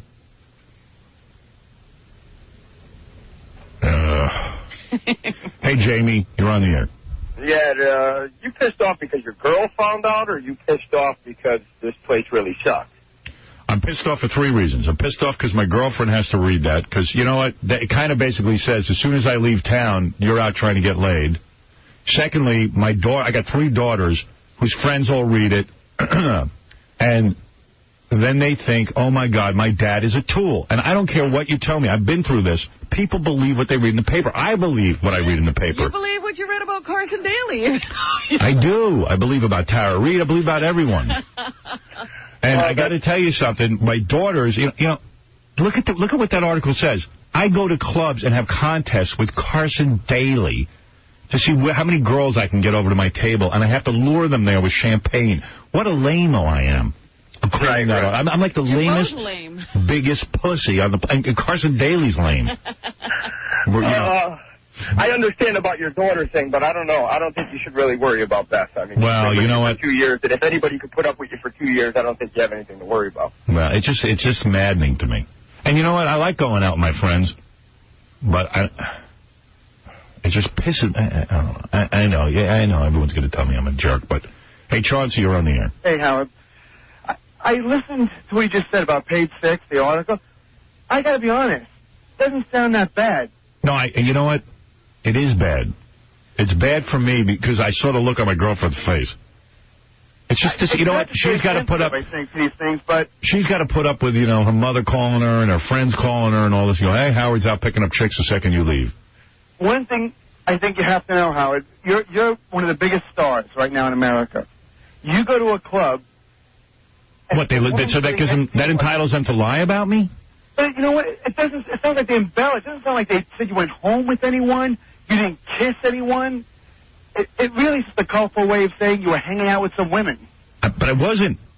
Well, the waitresses came over and served us drinks and sat down and started talking to us. I mean, it's a total lie. I didn't sit there and try to attract women with champagne. I don't know, man. Every time you go to a club, I don't like it. Howard, you won't agree with this, but the way to avoid it, don't go to a club. Okay, so in other words, I'm not allowed to go out because they can write whatever they want. If I go out with some friends, they can write whatever they want about me. When you're a big star, unfortunately. Chauncey does this all the time. Well, yeah, you're getting it from the horse's mouth, basically. This is how they figure. They can just sort of jazz up a story. No, it's true. People want to see the name Howard Stern in print. It's exciting. When you see the name Howard Stern, you want to read what it says. Let me ask you something. How does a thing like that happen, though? Like, the club releases that, right? If nobody was there, it was definitely the club. Or one of the waitresses. See, Page 6 doesn't... For you for a couple months that you weren't going to be able to live. No. But I couldn't tell. I was not in that situation. It's upsetting for any guy. And I told you, it's worse for the dude, as Dominic just said, who makes six... Everyone leave me alone. But did you hear what Dominic said? He said the dude makes up better. Get off better. Right. Yeah, well, guess what? Not all of them. You didn't change your lifestyle. End of story. Oh, I can't. I wish to hell Mr. X would sue you for palimony. I really do. I'm going to talk to him. Where is he, Mr. X? Oh, my goodness. He's working up a palimony suit. I know it. Mr. X, that's my hero. I can't wait. Half of that quiver's fortune is gone. Sure. Because he hung out with you and banged you a few times. Somebody left me a voicemail and called him Stedman. Or did you cut the horse in half, or does he just get one whole horse and you get the other horse? Oh, man. Anybody want to hear Ralph Sorella on divorce? Oh, what do you know? What does he have to contribute? What do you want to contribute quickly? First of all, don't you think, especially in this day and age, and I think you're kind of saying this, if you're stupid enough to get married, you should pay. You have to pay. Yeah, because by now everybody knows. By now everybody knows. It's no shot. And these guys are, like Gary is so dying to get married, so she married him, so he should have to pay for it. But listen, this is coming from a guy who could only legally get married in Hawaii. Hey, Howard, though, too, seriously, don't you think Allison, you needed to get married? Yes, absolutely. I'm not saying I wasn't in love. I'm not saying there's anything wrong. I'm not talking even specifically about Allison, about my marriage. I'm saying the divorce laws in this country are way out of skew. That most guys don't know what they're signing, and they're naive. Though, that if somebody had sat you down and explained all of this to you, you still would have done it. That's why the laws need to be changed. People are insane. Well, I think what Howard's saying is instead of leaving it up, you know how you have to wear a seatbelt whether it's your idea or not? Right. When you get married, you have to have a contract. Don't leave it up to me. You know what? Me, I wouldn't even wear a seatbelt. I don't even believe the hype. But because I don't want a ticket, I wear the seatbelt. But when you buy a house, you have to sign a contract. Right. You have to. Right. And they make you get a lawyer. All right, Lenny, let's get to the news. All right. Thank you. Robin, what's in the news? Oh, my goodness.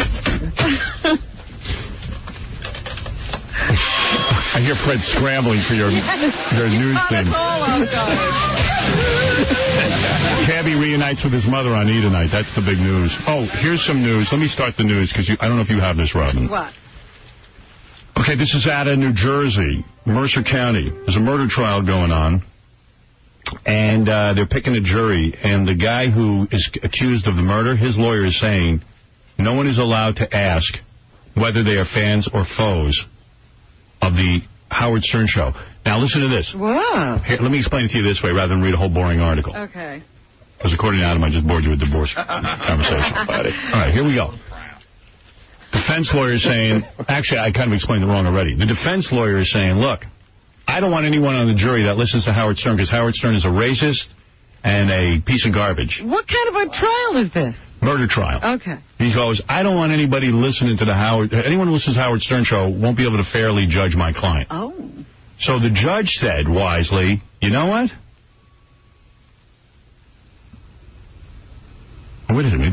Barnsley. Oh, wait, no.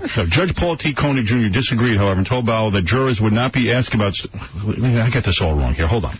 I'm not... My reading comprehension's off today. Is there race involved with the trial? Let's see. Let's go through it.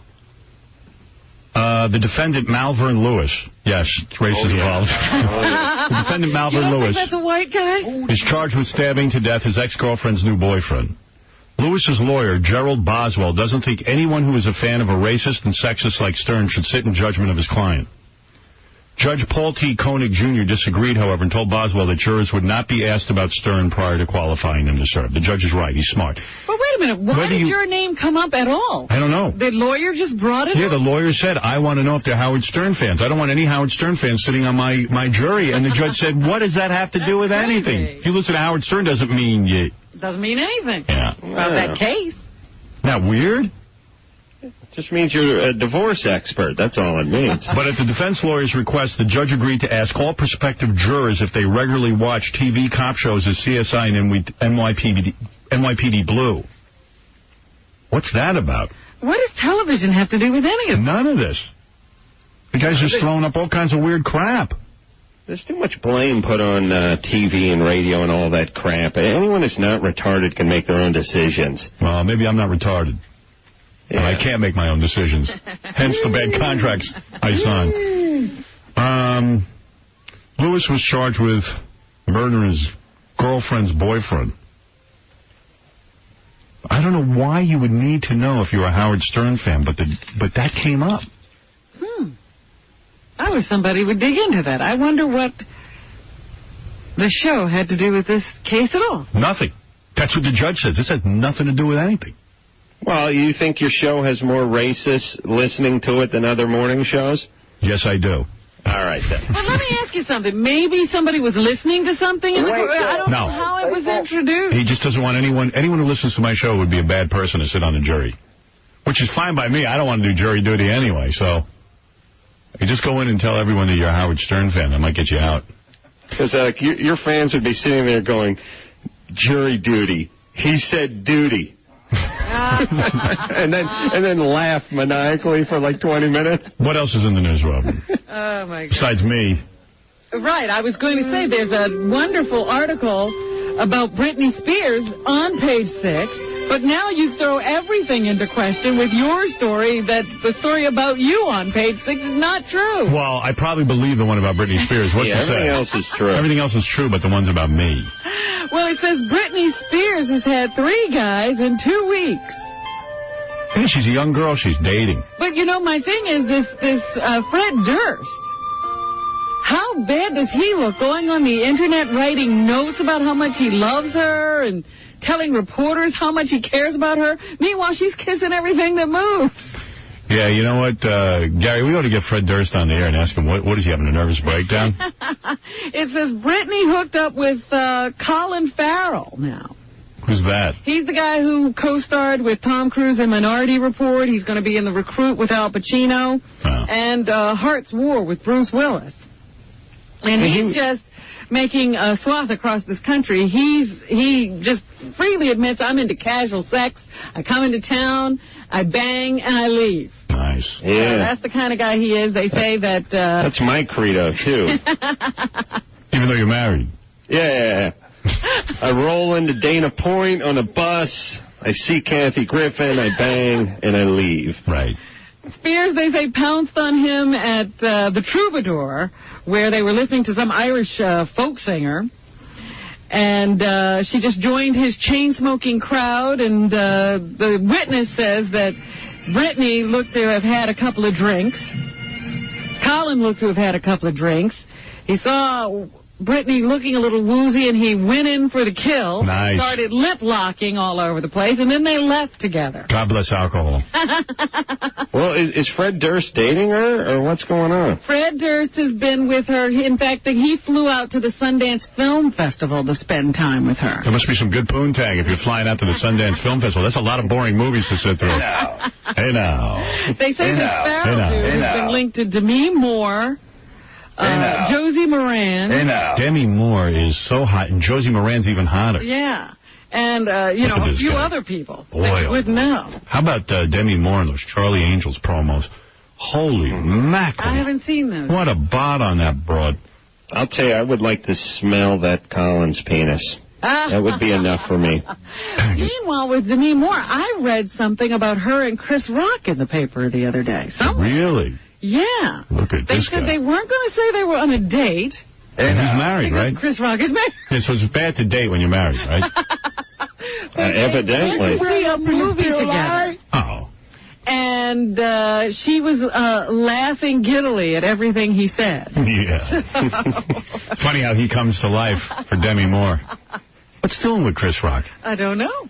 I don't hear from him anymore. I don't think he's got anything going on. I think maybe he's out there working on a movie or something. He's making horrible movies lately, isn't he? And that's always made horrible movies. Yeah, it's a lot of work to make that many horrible movies. Yeah, there are apparently a lot of horrible movies to be made. Do you think he could ever recover from all... If he only needs his one hit, he knows he's going to try until he has one good movie. Yeah, he'll fall into something. Yeah. What he's good at is stand-up, man. But his time is running out with these movies, don't you think? How many more flops can he have? I think 5. 5 to 7. 5 to 7 flops. The over-under 6. He's making a movie now that he wrote where he's going to be the President of the United States. Yes, I heard about that. Billy Joel is recovering from his injuries, and in Page 6 they say the reason, I guess, that he was alone in that car, everybody knows he's got a new girlfriend now. His girlfriend was away on business in Los Angeles or something, so they expect her to be rushing back to take care of Billy. Nice. Meanwhile, everybody's speculating that Christy Brinkley is going to take some legal action. Against Billy? Against Billy because he's had a couple of accidents in the last 7 months. And she doesn't want their daughter driving with Billy. She says her daughter was in the car hours before this accident occurred. So what about her? She's out crashing helicopters every other day. Right. Yeah. He should just counter-sue.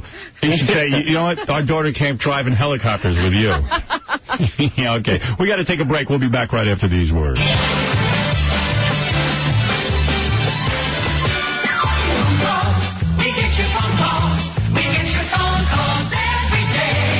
Monkey, mama monkey, mama monkey, mama monkey, monkey, monkey, monkey, monkey, mama monkey, mama monkey, mama monkey, monkey, monkey, brush your teeth, you horseshoe jackass. You're listening to The Howard Stern Show. You're listening to a man who isn't afraid to use the word penis often. Howard Stern.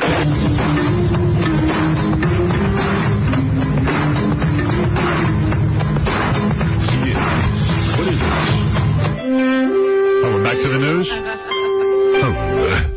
Excuse me. I was just listening to tapes of Carson Daly and Dave Chappelle discussing me on the Carson Daly show. Oh, really? What did they say? Nothing really interesting? No. I mean, it was very nice. Yo.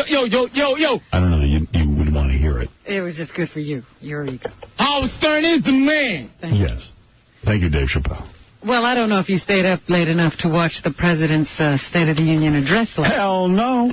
You don't know? You don't want to know what the State of the Union is? I know his address. No, I don't. You know what? I would have watched it if I was awake, but I had to get to sleep. I got a job. Well, isn't it important where the country's going? I mean, it's one night. Yeah. The President was on, and he gave a rousing speech about the economy. And about Iran. Okay, had everyone grunt. Oh, wait, I didn't get Adam up on the mic. Oh. You there? Hello? Adam's just screaming and it's... Excuse me. I just dropped about 10 minutes of A material. It's about time. Sorry we missed it. Yeah. The State of the Union thing is it's like they have Arsenio's audience out there. It's like he says 2 words and everyone applauds and hoots for like 10 minutes and then he clears his throat and then everyone applauds again. It takes too long. Yeah, the Congress becomes the dog pound. So what did he say? Yeah. Well, he said Saddam Hussein is not following the rules laid down by the United Nations. Here he is, D1. Hold on, having a problem. Saddam. Almost 3 months ago, the United Nations Security Council gave Saddam Hussein his final chance to disarm.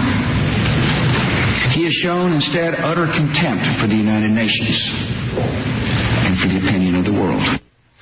You know what he should do? If I was the president, every once in a while I'd say something so absurd just to see if people would applaud. Are listening, yeah. We're going to decapitate all of the men in the audience.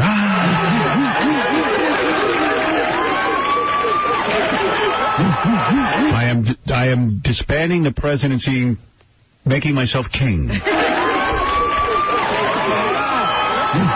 Republicans would be all right with that. I shave my pubes.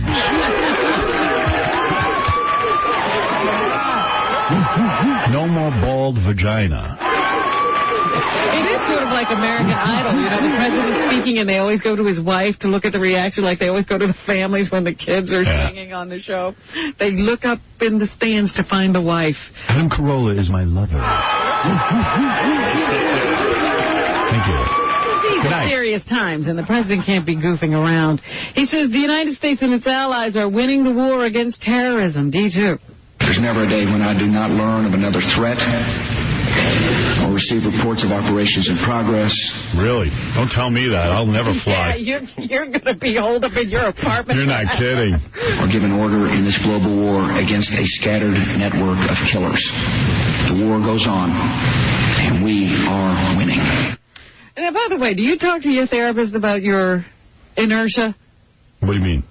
Your inability to fly on a plane and... Oh, we can't even get to that yet. Oh, yeah. We have so much... talking about the divorce. I'm only up to 2 years old now. I haven't been on a plane yet. Inertia, man. I can get it up. What? That's not what inertia means in that case. No problem there. I hear it's just all talk about divorce and the Green Lantern. Is that true? The Green Lantern. No time for Green Lantern. Here the president says we're not ignoring North Korea either. Had some strong words for them. D3. Today, the North Korean regime is using its nuclear program to incite... Nuclear. I know, he can't even say the word. I hate when a guy can't say nuclear. Nuclear. Fear and seek concession. Today, the North Korean regime is using its nuclear program to incite fear and seek concessions. I also want to say Kelly Clarkson is a little pig. Thank you. Look at that. They applauded everything. What else you say, Robin? He said that there has been major improvement in the... terrorism, the way terrorism is being tracked, D4.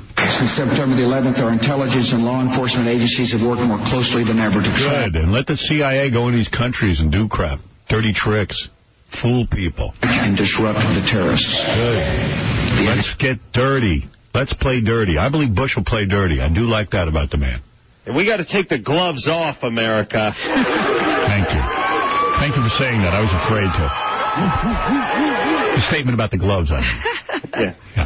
Go ahead, Robin. The thing that really amazed me was I hadn't even heard about this before, but the president was talking about a hydrogen-powered car. Yes. And an invisibility ray. Oh, stop.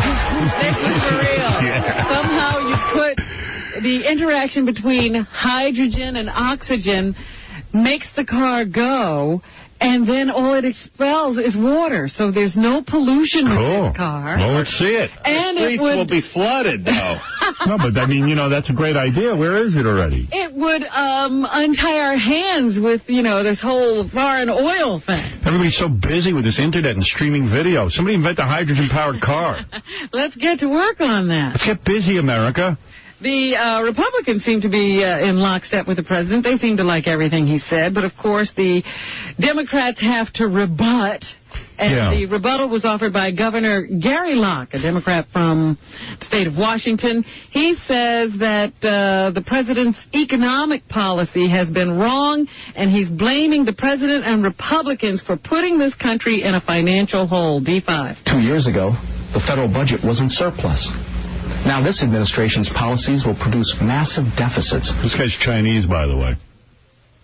Is that a problem for you? I'm just telling you. Over $1 trillion over the next decade. He's still a person. President Bush says, what we could do? We could get a hydrogen-powered car, and it's great. I mean, it's like saying, Why don't we learn to eat paper instead of food? Then we wouldn't have to have farms. Let's make the car run on water. And right now we need oil, and guess what? We need Iraq. What is it, Ralph? What'd you wake up early today? Did you not go to sleep? Yeah, I was up at the crack of 9. Yeah. What's up? Hey, you know what I think is kind of funny is like these women getting back to divorce that you can't get rid of, like Christy Brinkley. She's busy at the accident there taking pictures. Yeah. Well, she does have a daughter with the guy she's worried about. They got divorced 16 years ago. She's still involved in his life. She's still involved. Can't somebody else take pictures? I mean, it's a You know why? That's story. her work.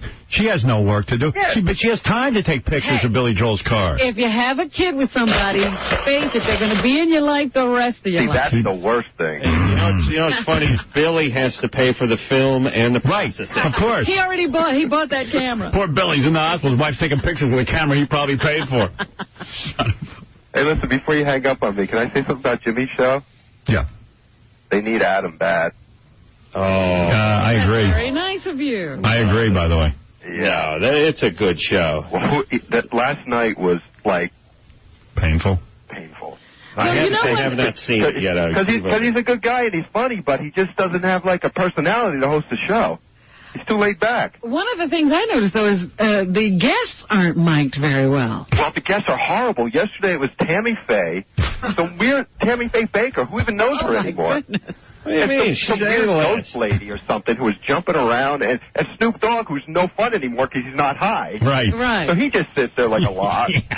And they got this all this stuff going on, but nothing, they're not doing anything. I like when Jimmy goes to Snoop Dogg and Snoop has nothing to say. He's asleep. I never saw Snoop not have anything to say. He's as laid back as you can be. He's almost sleeping on this show. Adam, any talk of you coming in? Yeah, and they have him co-hosting all week. No.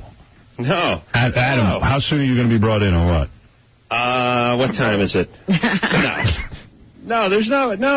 Jimmy's doing a great job. The show looks good. It's he's doing the best he can. I mean, finding its legs. I love Jimmy. First week. Yeah, it's the first week. You got to be fair to him, though. Yeah.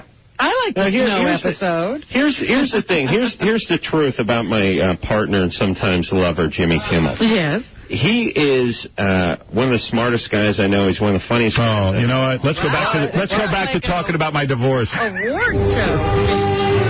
Yeah, and Adam. Yes, and he has not hosted a show of this scale before, but he is good at everything he does, and he's a good student, and he's a quick learn, and in a couple of weeks he'll be running it no problem. Give it time is what he said. I think Chevy Chase is sitting home laughing at him. Adam needs it to do the show to do badly for a few weeks, so they'll bring him in. Adam, you're feeling kind of good about it, aren't you?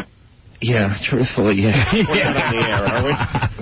No. Here's the deal. Guys like Chevy Chase and Magic and Rick Dees and guys like that, they don't have the comedy chops. I mean, they're not that funny. And they're not going to go anywhere. They're not going to be any different in the 5th week than they were in the 1st week or the 5th year.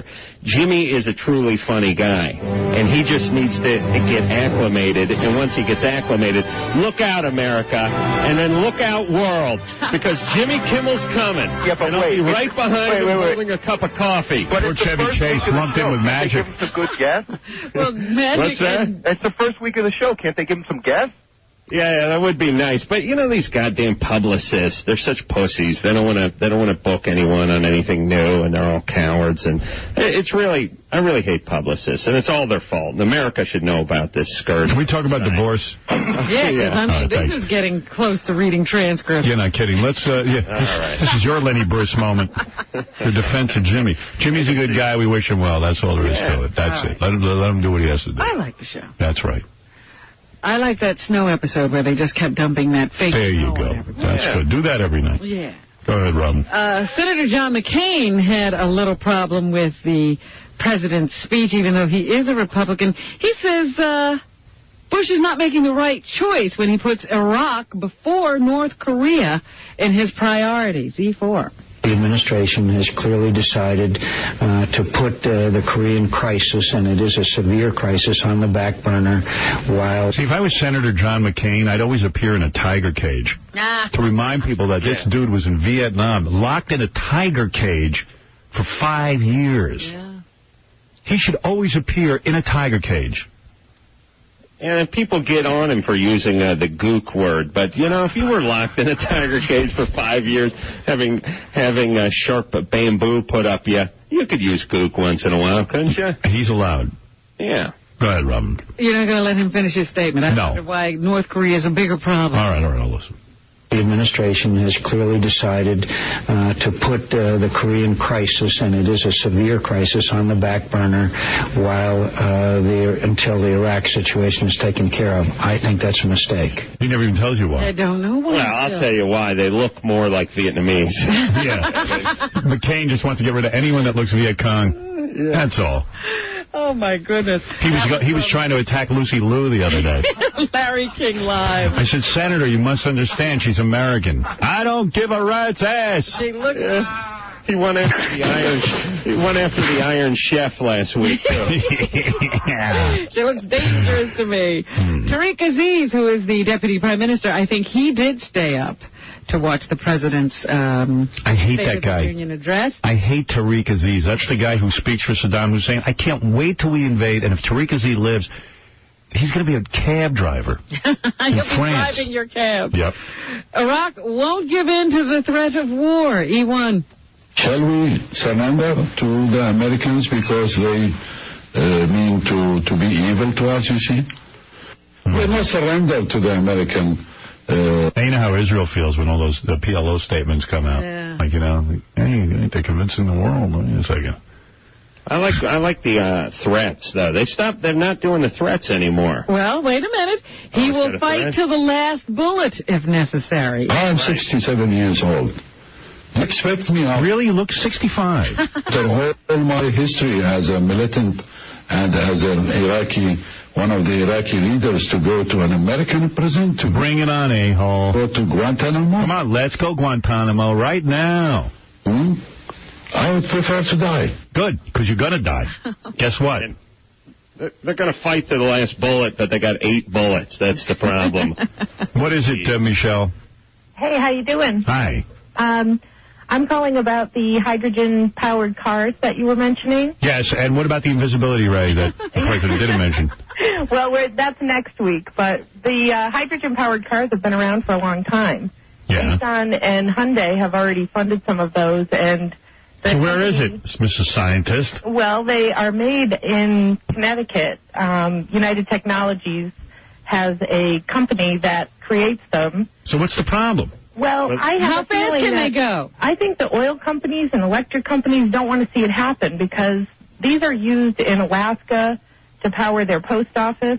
How big are your jugs? Not very big. Yeah, you know what? You know what I want? I want a hydrogen-powered car. I want a decent masturbation machine, something that's not so Well, you should have given the State of the Here's what I want. Here's my State of the Union address. I want a hydrogen-powered car, masturbation machine, and... They've been clapping for you every 2 seconds. Never mind every 5 seconds. An oral for the whole country from Susan Sarandon. Well, they've been around. They're used in the spaceships. They're used all over the place. And are you hot? They're not being put out there because I think the oil companies are squashing it. They're not getting the support they need. Well, now the president is behind them. I want an X-ray vision machine where I can wear the things and see through girls' clothes. It is a global conspiracy. Are you shaved downstairs? Oh. Do you take anal? Thank you. Yes, Robin, anything else in the news? Yes, Hans Blix is here with us. He's the UN Chief Weapons Inspector. Is he hot? He is giving information to the UN about the way the inspections have been going. And he says Iraq has not provided proof that it has or doesn't have chemical and biological agents. E3.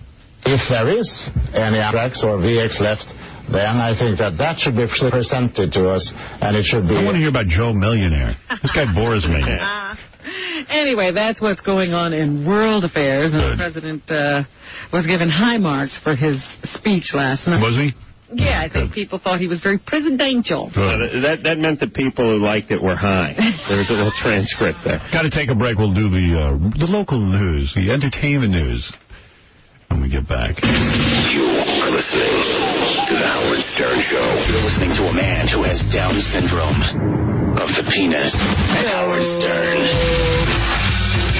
Earlier, I I said I was on the internet at that iFilm.com, and they have a video of Carmen Electra from, I don't know when she recorded this song. It seems like she did it a long time ago, but the song is horrible. But, man, the video's hot. And then I mentioned it. Now I can't even get back on to see Still it. can't. Still can. It's completely clogged up. All morning. But the song, I have a copy of the song, and it really is bad. Because I wanted to hear the song without Yeah. any video to accompany it. It's very bad. It's very bad. And I'm sure she wants nothing to do with it. But the video's got naked chicks, and she's in a bra and a short miniskirt. A video like that. Yeah. Is she at a strip club? No, it's not. It's like before. I think this is older. But you got to see the video. And they got it on this iFilm.com. They're not a sponsor of mine or anything. I don't even know who they are, but it's pretty hot.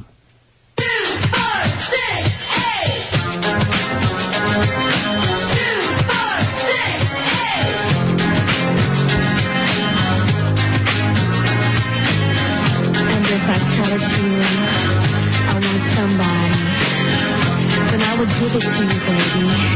So we could try it. That's Carmen. Baby, baby. Is she singing it? That's it. This is the way it goes. Don't talk. I'm close. Closer to your body. 6, 8. Oh, I can hardly wait. 5, 9. I gotta make you mine. When you're watching the video, she's a musical genius because you're like, oh, my God, this is the greatest song ever. Then I heard it without, like, looking at it, and I was like, oh, my God, this is terrible. The song's called 2468, Adam's About to Masturbate. Got me jumping, baby. You're experiencing, actually, this song the opposite of how it was designed to be experienced. You're supposed to see the video with no audio. Right. A little higher. Ooh, yeah, yeah, yeah. How's that? 2, 4, 6, 8. Hoodoo. Yeah, yeah, yeah. Ooh, yeah, yeah. Oh, I like it. The way you play the game, baby. I like it. So excited. I like it. She didn't even try to sing. No. I thought she was some kind of a singer. Wendy the retard sings better. At least she tried. That's something, huh? But I'm telling you, go watch the video. It's a whole different experience. Now see the video. You'll like it a lot better. I think she is incredibly beautiful. Yeah, she's hot. Really hot. The other day I read some article that said that plastic surgeons had voted Elizabeth Hurley as having the perfect face. No. I was like, why her? If it has my spew all over it, it's perfect. Yeah, it looked like one of those rocks out in the ocean that the seagulls crap on. That is perfect. Great jugs, though. Yeah? Yeah. They say she's dating, the other day they had an article in Page 6, she's going out with some married dude. Oh, yeah? Worse luck with guys. Married dude? Yeah, still married. You know, everything in that Page 6 is true, you know. I believe it. Yeah, I believe it, too. I used to believe it. You'd like to believe it, but they're making it difficult for you. You think you've been ripped off? Listen to this. This woman, Joanne Zansky, believes that a psychic ripped her off. Yeah, well, guess what? She did. Kept selling her magic wands to take care of her problems. Right. And she's bought several magic wands to the tune of $5,400. Wow. Uh-oh. And got a moron here. 4 months of these magic wands, she started to think they weren't working. Where's this woman from?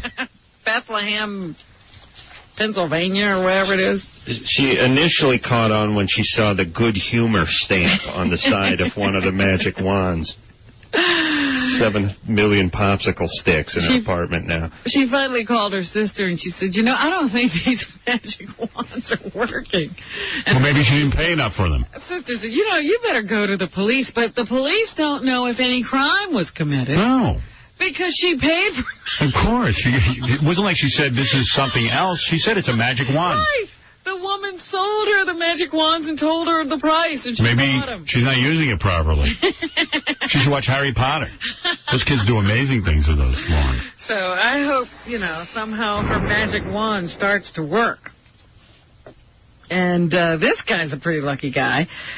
He was driving down the street, and he got into an accident, and he was ejected from his Jeep. And I guess he flew up into the air, and he grabbed some wires. You know how they wires strung across the road? That was Billy Joel's kid. Yeah, and what happened?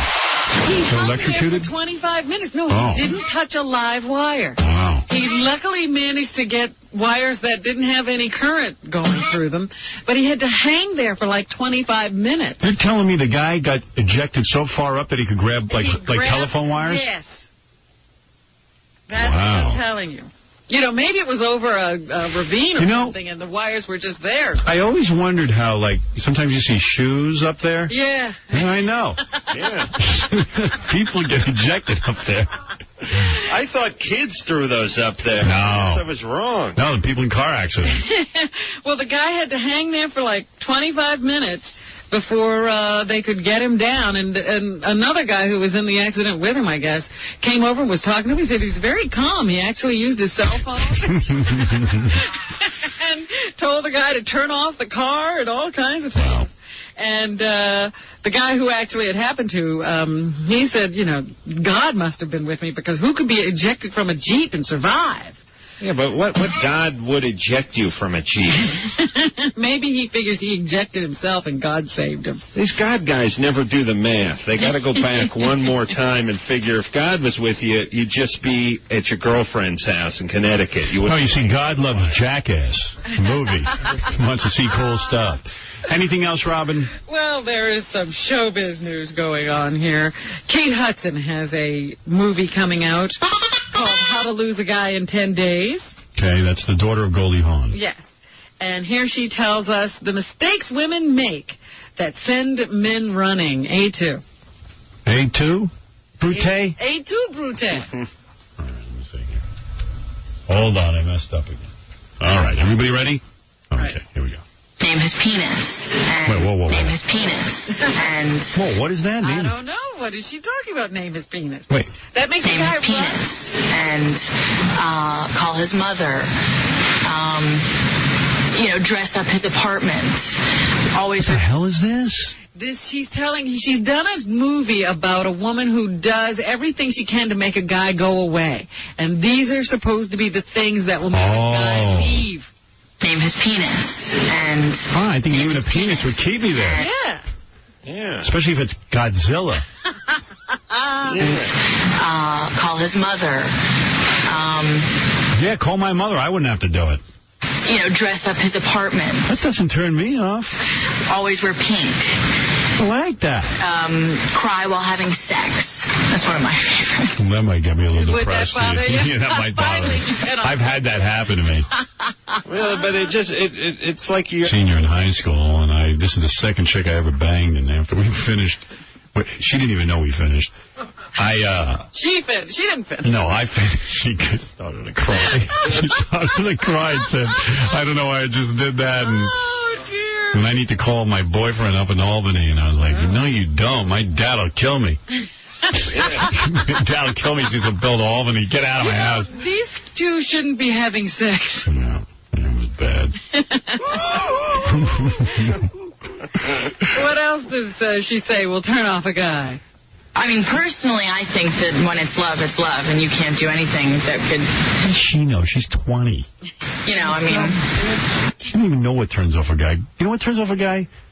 Stinky private parts. That's about it. That's the only thing? Yep. Right? Is that the worst, Adam? Yeah, it's pretty, it's right on up there. Yeah. And yapping too much. That's right. There you go. That'll make it on you. That's right. Good going. Hairy nipples turn me off. Yeah? I don't like hairy nipples. They turn me on. Get rid of hairy nipples. You tweeze if you're a woman. I've learned that. You tweeze. You have to pluck them out. Really? Yeah. It's not as bad as, because I've asked women. It's not as bad as you think it is, but it looks bad.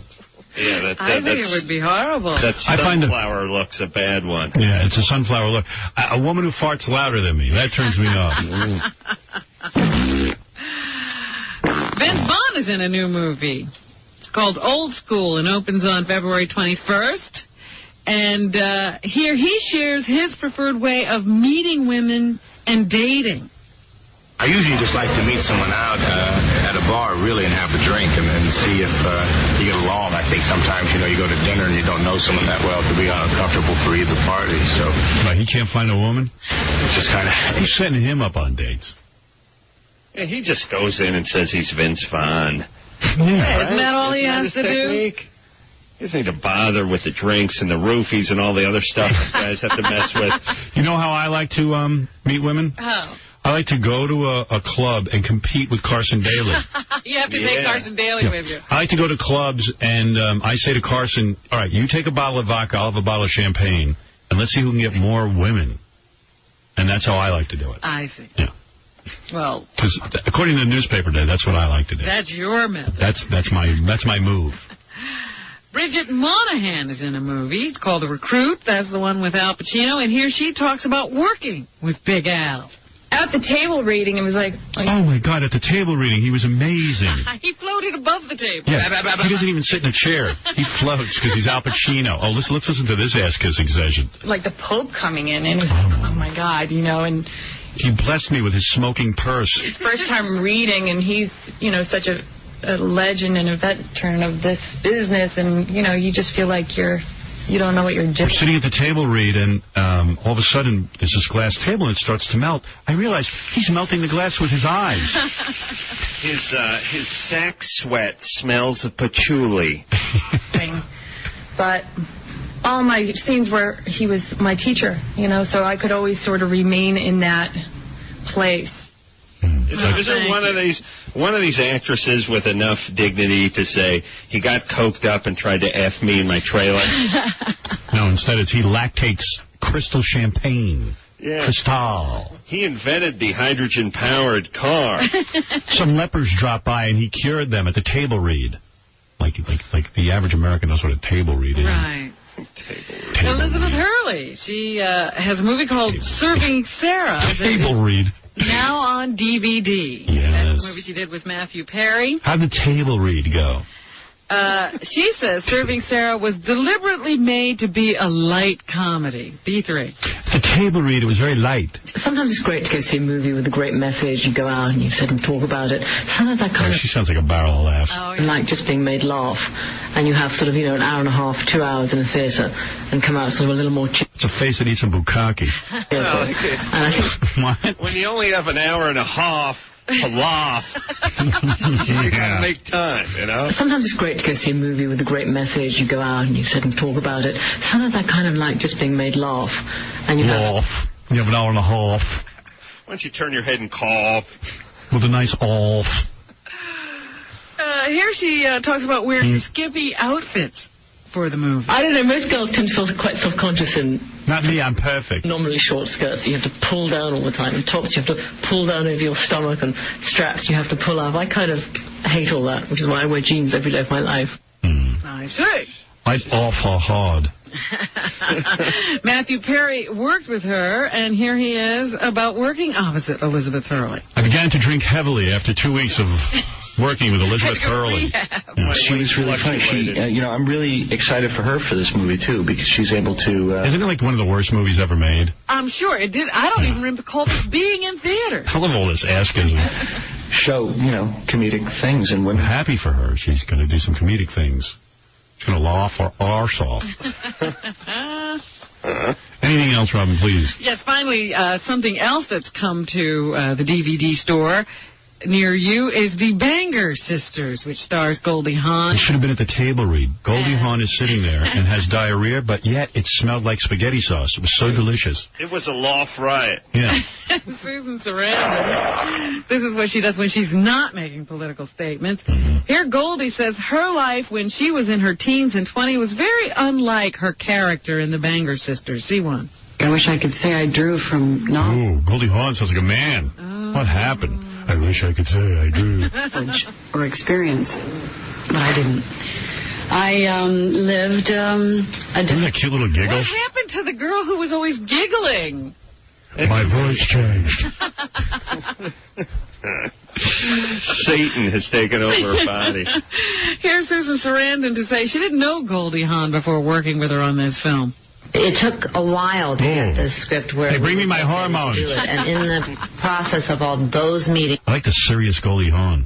God damn. I wish I could say I drew from knowledge or experience. I liked her laughing when she'd giggle. Yeah, she was in that bikini. She had flowers all over her. It was great. I don't like the serious 𝗦𝗿𝗱 much. I like it when she's funny. I like her when she's young. There's no use for her now. Well, I understand that she and Kurt have finally gotten engaged. Good. And that's what's happening. That's the good time to do it. And you can't walk. Hey, Adam, thank you. Hey, Howard, always a pleasure. Nice to have you here. Artie, I guess, is coming back tomorrow, and Adam was good enough to be here with us today. Yes, that was very sweet of you. See the new season of Crank Yankers premiering March 4th at 10 p.m. on Comedy Central, and I suspect he'll be showing up on Jimmy's show very, very soon. Very soon. I think he's going to be Jimmy's sidekick in a moment. No, but I am going to be guest hosting in a couple of weeks, so you can look out for that on Jimmy Kimmel Live every night at 12. See Kathy Griffin in Celebrity Mall, Hawaii tomorrow night at 10 o'clock. Tonight. This is the wrong plug. Tonight at 10 o'clock on ABC, and see Kathy every Thursday night at 8 o'clock. The Laugh Factory in Hollywood until the end of February. Caddy reunited with his mother tonight on E! A reunion show. Finally, we have one on E! Tonight.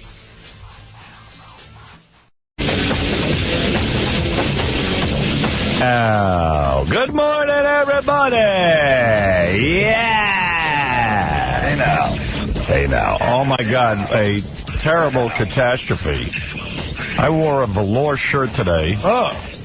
And today is the day that the air conditioning is completely broken. Dude, I can't even... I got a flannel on. Look at me, because I hate when people see my body. I wear flannel in the summer. Yeah, well... I'm killing me. I hear you. I was actually going to say nice shirt to you for the first time ever, because I noticed it. That's a very nice shirt. It's a great shirt. It's something I would wear. Yeah, well... I don't know if that's a compliment. I noticed it, too, and I thought, what a shirt for today. Yeah, what a great shirt for... Well, because it's always cold in here from the air conditioning. I know, but usually you still dress like it's summertime. Yeah, well... Dude, it's gross in here. Man, it's really hot. I wonder if we need any lights on, overhead lights. I know, we're gonna really bake today. I'm really all aggravated. The air's broken. What broke it? I don't know, but I heard Scott the engineer saying he can't get in touch with 𝗦𝗁𝗲𝗏, the chief engineer. I don't know why we need to get in touch with Richie. What does that got to do with Richie? I don't know. Does he run the air conditioning, too? I guess. I don't know. I don't know what he does. He's chief cook and bottle washer. Yeah. And then there was some confusion because no one has Richie's phone number. Well, if he's that important, you'd think somebody'd be able to get in touch with him. Scott! Where's 𝗦𝗵cie𝗄𝗿𝗍? Did he take the day off? Probably a big golf game. Actually need him for something. I got a feeling even if they get in touch with 𝗦𝗁𝗲𝗏, somehow the air conditioning isn't going to be fixed till after we're gone. Of course. I mean, what could he do from home? Man, it's really hot in here. Oh, this is impressive. Shouldn't we get the day off when the equipment fails like this? Yeah, we could leave. This is a health issue. How about all the interns fan me? Yeah. What's going on? Give me an update.